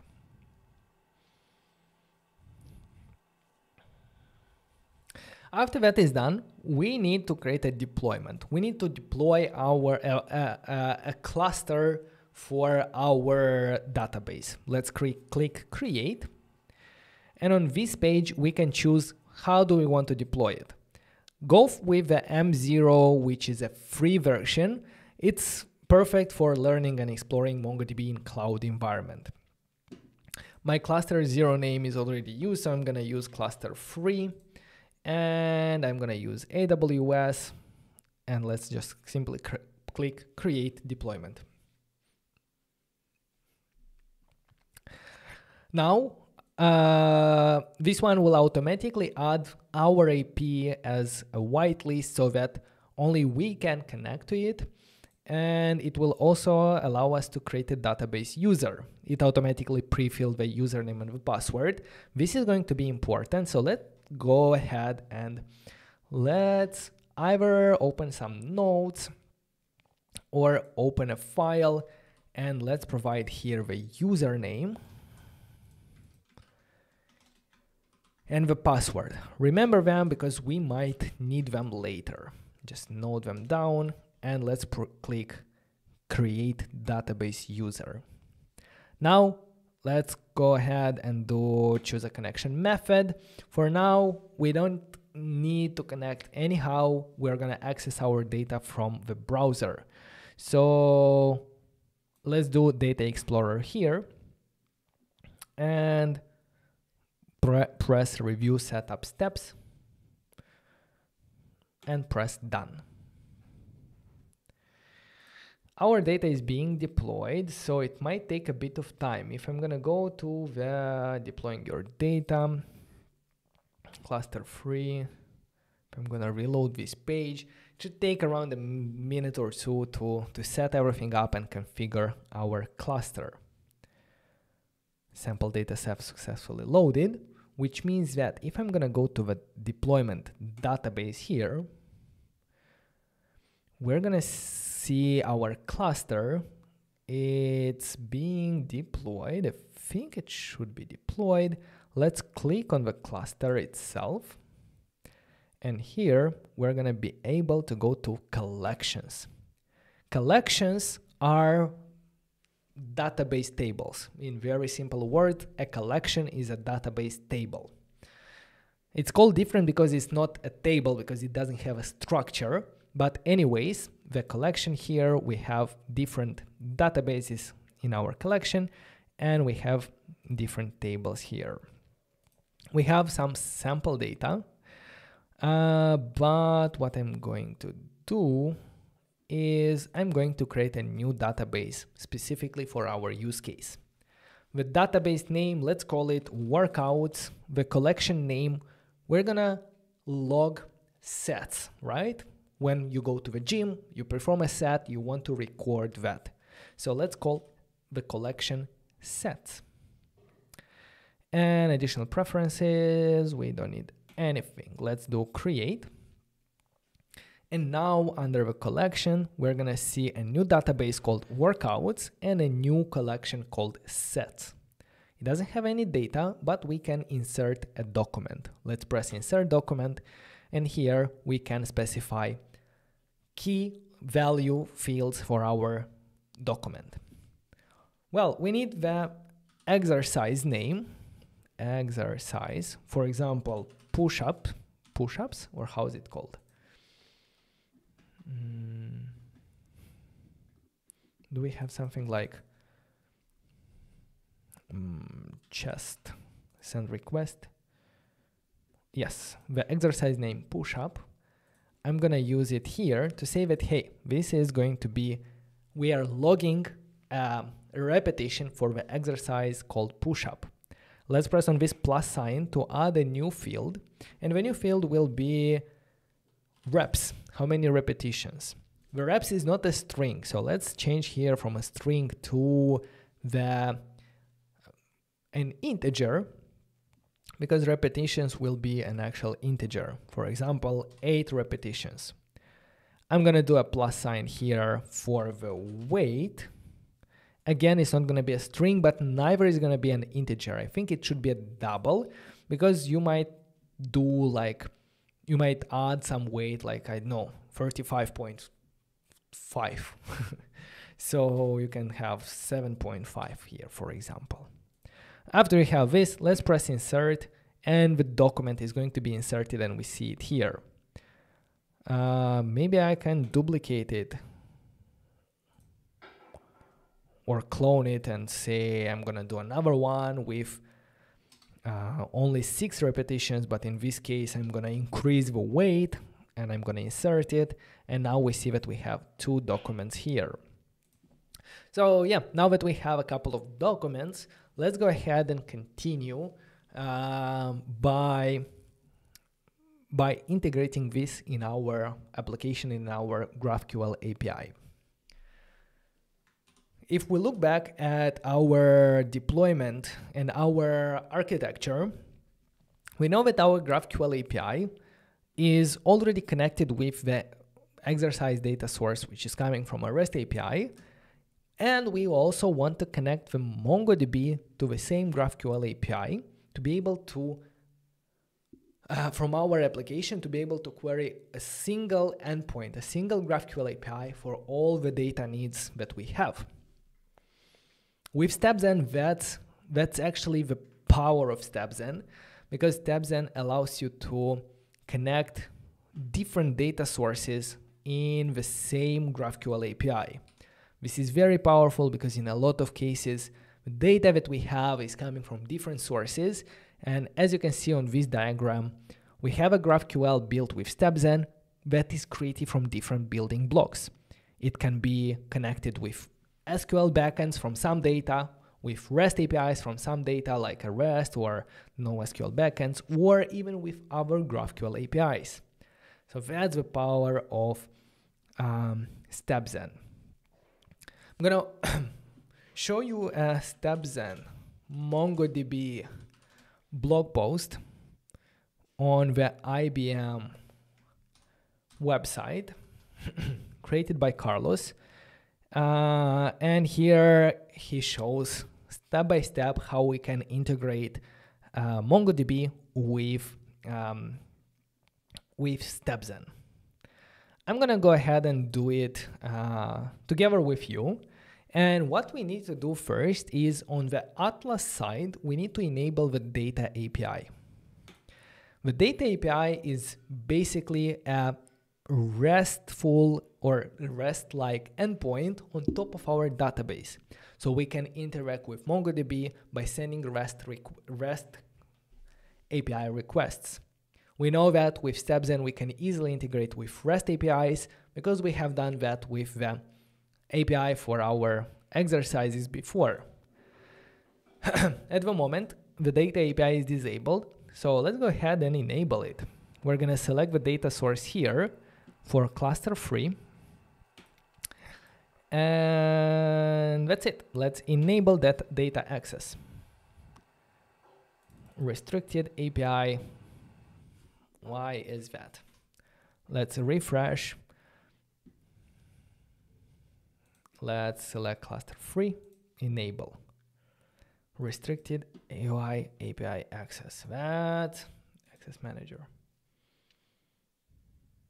Project access. Maybe I need to change. No. What's going on there? Let's go to the Atlas. I'm gonna go to the workouts. Data API.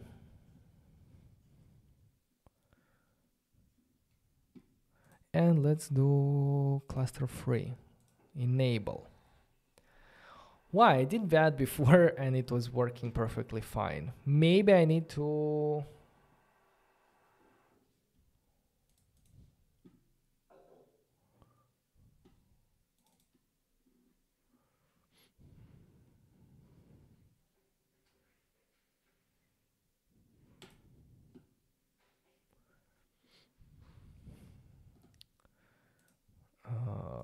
this one, advanced options, enable. Why is it restricted? Disabled.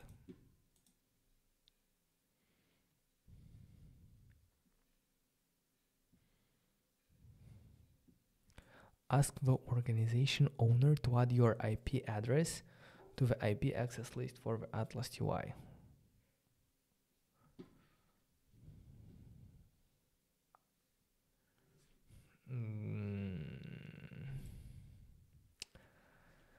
think it said that it added, not just. So my IP probably was not added properly, but in the previous one it was added. So I'm not sure why this happened. Now it's loading.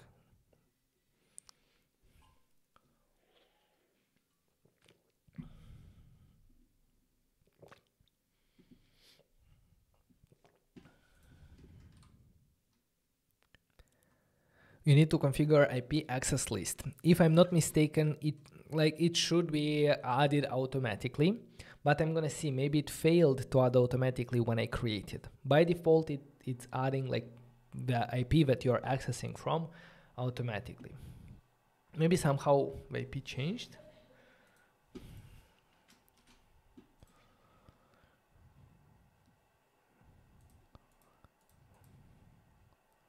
No, but where do we add this IP?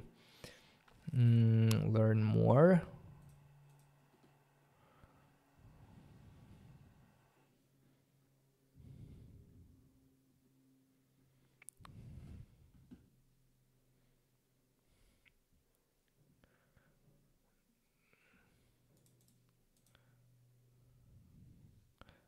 Includes your current IP. Created as part of how to set up. Let me check my IP.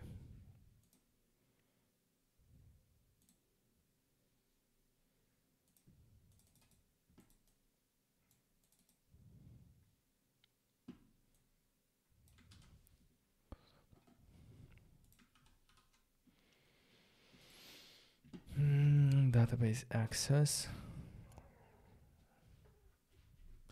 Oh, I think where?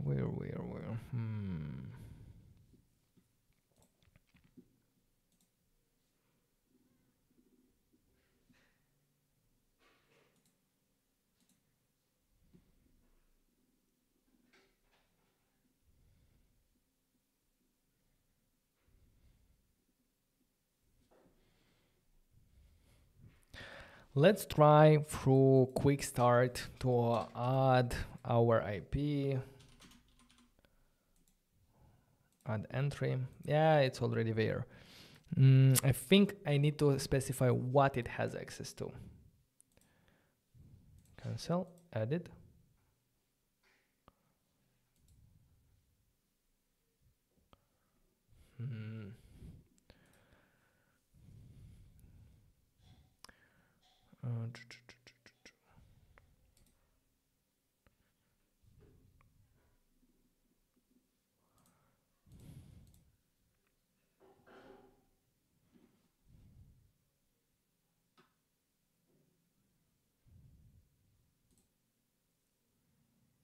Oh boy.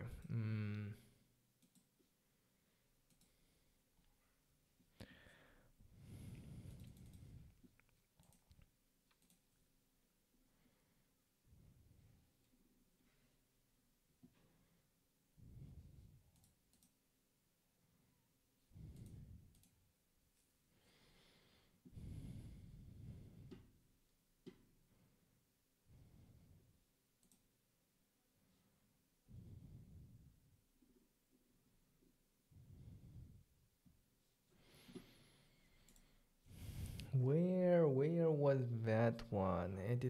I remember I had to change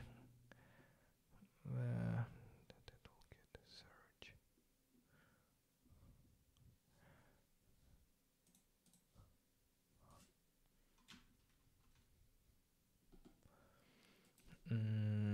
Steps and MongoDB.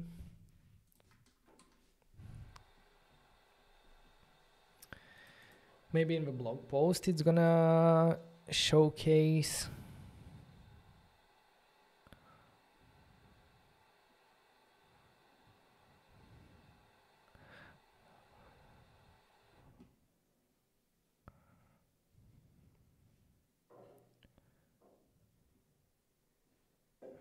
That API.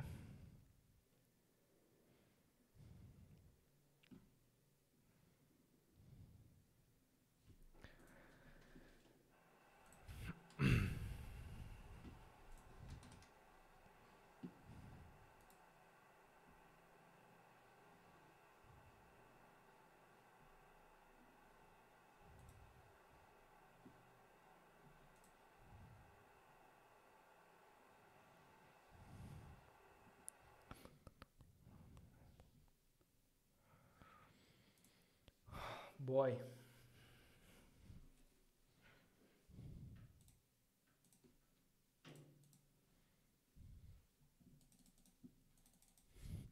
Data API, MongoDB Atlas, Data API, manage organization access over.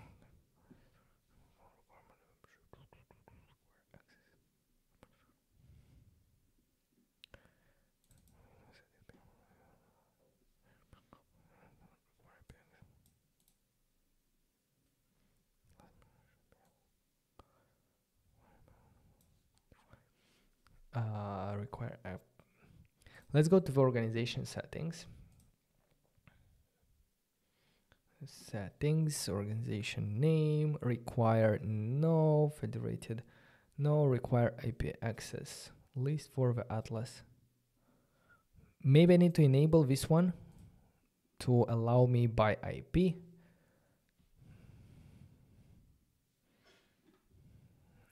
Is this saved? Yes, and let's go now back to our workouts and try again to enable it.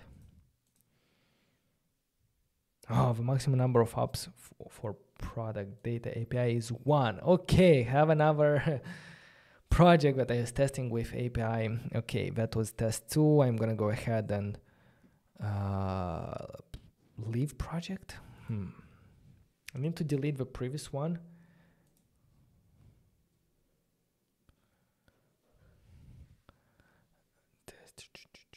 Settings. Let's disable it for the previous one. You don't have to do that. I just was testing it before, and it seems that Atlas. Come on, save. And now if I reload.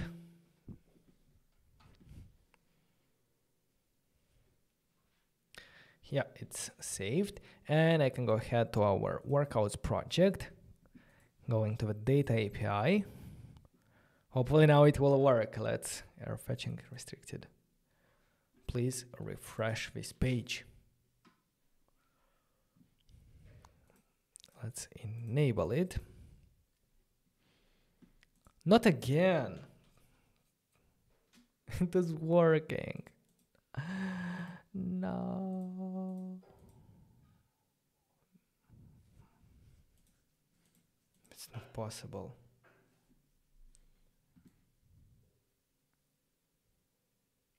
Well, guys, I think I'm gonna work with a previous API that I created because I just cannot enable it here, but it should work for you if it's the first one. So my previous one is completely the same, but it has this data API. Hopefully I will be able to enable it in the settings, enable data API, save.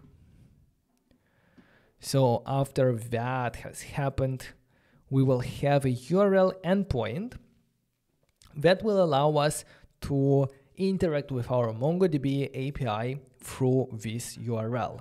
In the database here, I have the same as we created in the previous one. The only thing that's different is this is called cluster 1, and in the collections, I have workouts and I have sets here with the same data like reps and weight.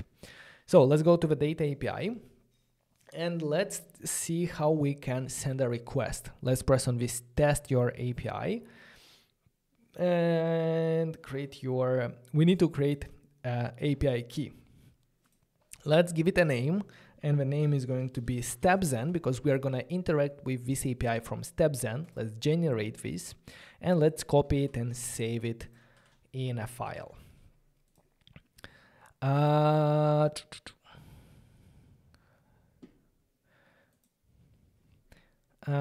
So let's copy the snippet. We will query the cluster 1, the database called workouts, and the collection called sets.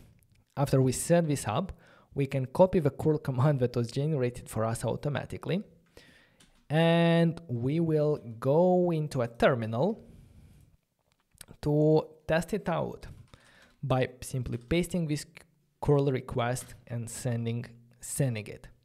We see a document with ID because we are sending a request to find one. Let me paste this request here, because instead of sending a request to action find one, let's send a request to find, in order to find all the repetitions that we logged in the database, not only one of them. And I'm going to delete the projection here, because the projection is specifying what fields we want to return. In fact, we want to return all of them. And when you delete the last row, make sure to also delete the comma, because otherwise it's gonna fail. And what else? What else? I think that's it. Let's try to copy it again and send it from the database. And what do we see? We see the documents with an array. It has ID, it has exercise push-up, reps, and weight. And if you are going to add more, close. Also, if the API key is not working on this data API, you're gonna see the data source cluster. Make sure to change here from no access to read and write. This is important to have access to that. Now I'm gonna go to the database to actually create one more item in our collection of workout sets. Let's duplicate this one and let's say that 10 reps with 5 weight. Insert. Now we have 2 items, and if I'm gonna send the curl request again to all the items, we see 2 objects return from the URL, from querying up the collections sets. Now, what does that mean? That means that if we have a curl request, we can prefix it with stepzen import, and by executing this command, we're going to parse it and add it to our stepzen GraphQL API. For that, what we have to do is we have to first move to the API directory, and here in the API directory, let's execute the stepzen curl command. I'm gonna press enter, and we see that there is an unsupported flag location. This location, let's delete it from the curl command. We don't need it. And I'm going to copy it again and paste it here.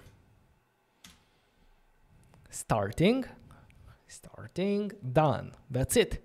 Now, if we look in our API, we see another folder created called curl that has the index, and here in this one, we see our query for my collection that sends the request to the endpoint and so on. If our stepzen start is still running, then it will automatically work, but if not, we can run again stepzen start. I see that it's working and it automatically deployed, so I can go to the stepzen dashboard and I can do a refresh here. What I'm gonna see is I see a new query called my query, where I can provide the collection here. The collection is sets, the database is workout, and the data source is cluster 1. And for the documents, I can do ID, exercise, and reps. Let's try to send the request. I don't need the variable name here. Unexpected empty in query exercise, my query sets, and so on. What? Database workouts. Let me check the request there. Collection sets. Oh, I know what. I don't need here the parentheses if I don't have any variables. I always have push-ups and all of the other stuff. The thing is that I don't want to have to set up the collection, the database, and the workouts and so on. What I want is for it to automatically be enabled for us. We can do that by setting it up in our schema that was generated for us. First of all, instead of my query, I want to set sets. Then instead of having variables for collection, data source, and so on, instead of that, I'm going to provide after the headers, I'm going to provide the post body, which should be a string, and a string with triple codes, triple codes. And here we need to provide an object where we have in codes collection, and the collection should be sets, and not with one set of with double quotes. Then we have data source set to cluster 1 or cluster 3 in your case, or cluster 0, and the database is going to be workouts. The last one doesn't have the comma, so pay attention at the structure. And now we can go ahead and remove the variables from this query because we don't need it. Now let's see if StepZen deploys it successfully. Yes, it does. I can go back and I can refresh to see, and I can go to the builder. I see the new query called sets. In the documents, I can take ID, exercise, reps, and weight. Can send it. I don't need the name here. And this is the query that is connecting with a MongoDB and taking the data from there. Let's go ahead and copy this query, and let's go on this page where I'm gonna go and create a new component that will render a list of sets. For that, let's go ahead and create a component called list or sets list.gsx. Let's do React Native functional export, and let's, in our details screen, after we have an input, let's render the sets list. We see it here, and we will have to do a query here to get the data from our GraphQL API. Const sets query equal GraphQL, and here we provide the query that we created in on the dashboard. Let's import GraphQL from not Tanstack query, but GraphQL request, and also let's import the use query from Tanstack query, and also import the, how's it called? The GraphQL client from GraphQL client. In our component, let's go ahead and do the query. Const data equal use query, and here we're gonna have a query key called sets and a query function that will use the GraphQL client.query.request, and the document that we want to request is the sets query. Yes, we can have a is loading and is error as always, and if is loading, return activity indicator. And here let's do console log data to see the data that we get back.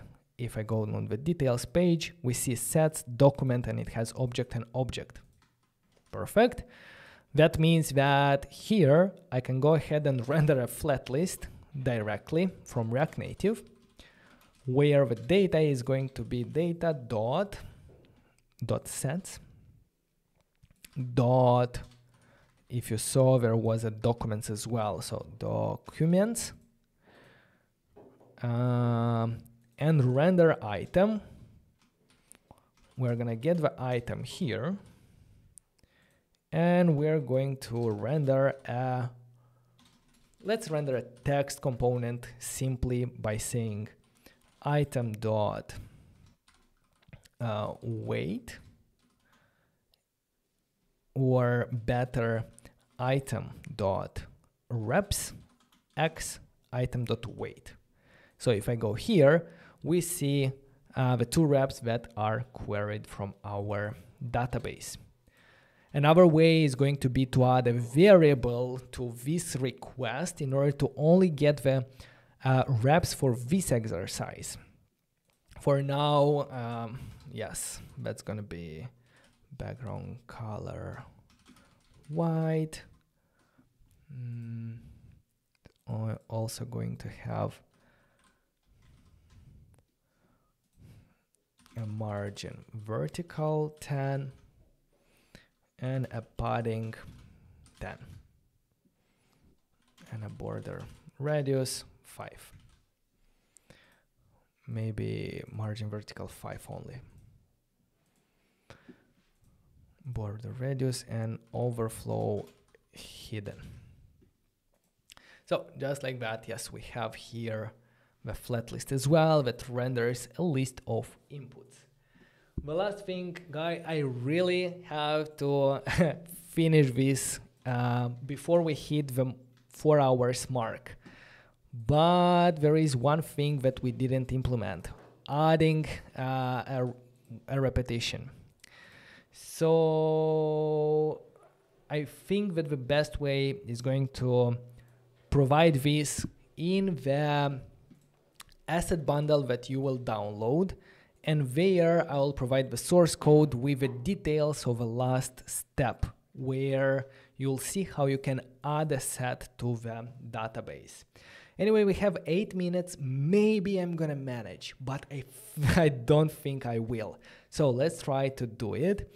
But anyway, like 4 hours mark, I cannot go over it because YouTube punishes everyone for that. Okay. Let me see in the how we can send a endpoint data API. Testing our API. Let's look at the docs.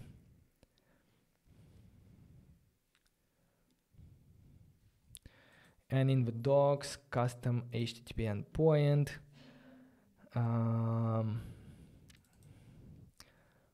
authentication authorization, data API examples, insert a single document, and the inserting a single document is a post request. Let's try to copy it from here. Let's try to move it here, and we see what's the API looking like. I'm gonna zoom out a bit. So I'm gonna copy the API URL from the previous one until the action, and I'm gonna switch it with this one to have my API. And after action is going to be insert one. After that, it's post request API key. API key, I'm gonna use this one. API key, this one, content type, accept, and data source, cluster 1, collection sets, database workouts, document is gonna be exercise, push, wait, 2, 4, and reps 2. Let's try to send this curl request to see if it's working. I'm gonna do it like this. Inserted. Yes, it's working. That means that I can do steps and import. Steps and import, and let's try to do that. Make sure you are in the API directory. Hopefully that will work. Unexpected curl frag.s. I'm gonna remove the .s for location. Let's do that again. Okay, a problem occur while please check that the given curl command is valid. Will it work? Yes, it's working, but why it's not working with steps and import? Oh, it's not eJSON, it should be application JSON.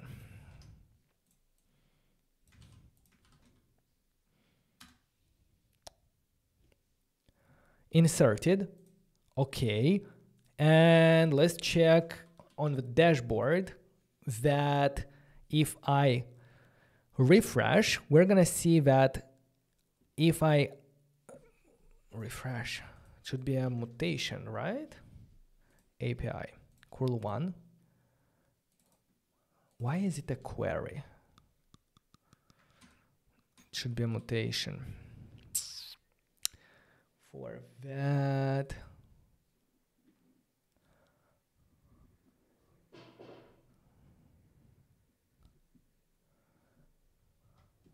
steps and docs.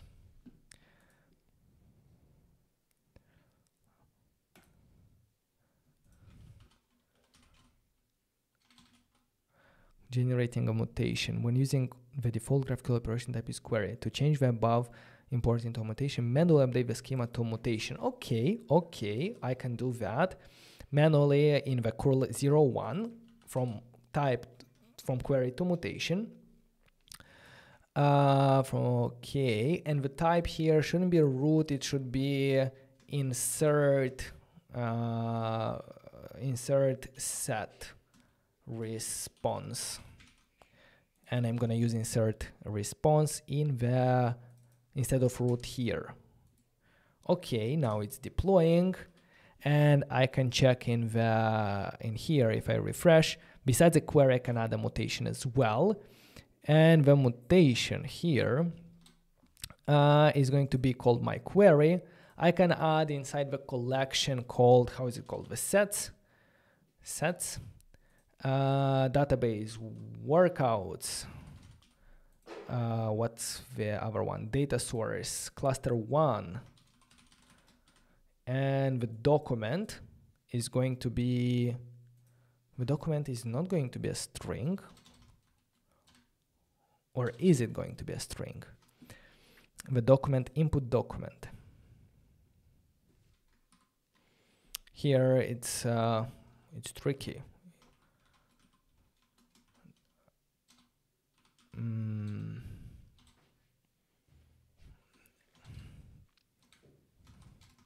Name, hello.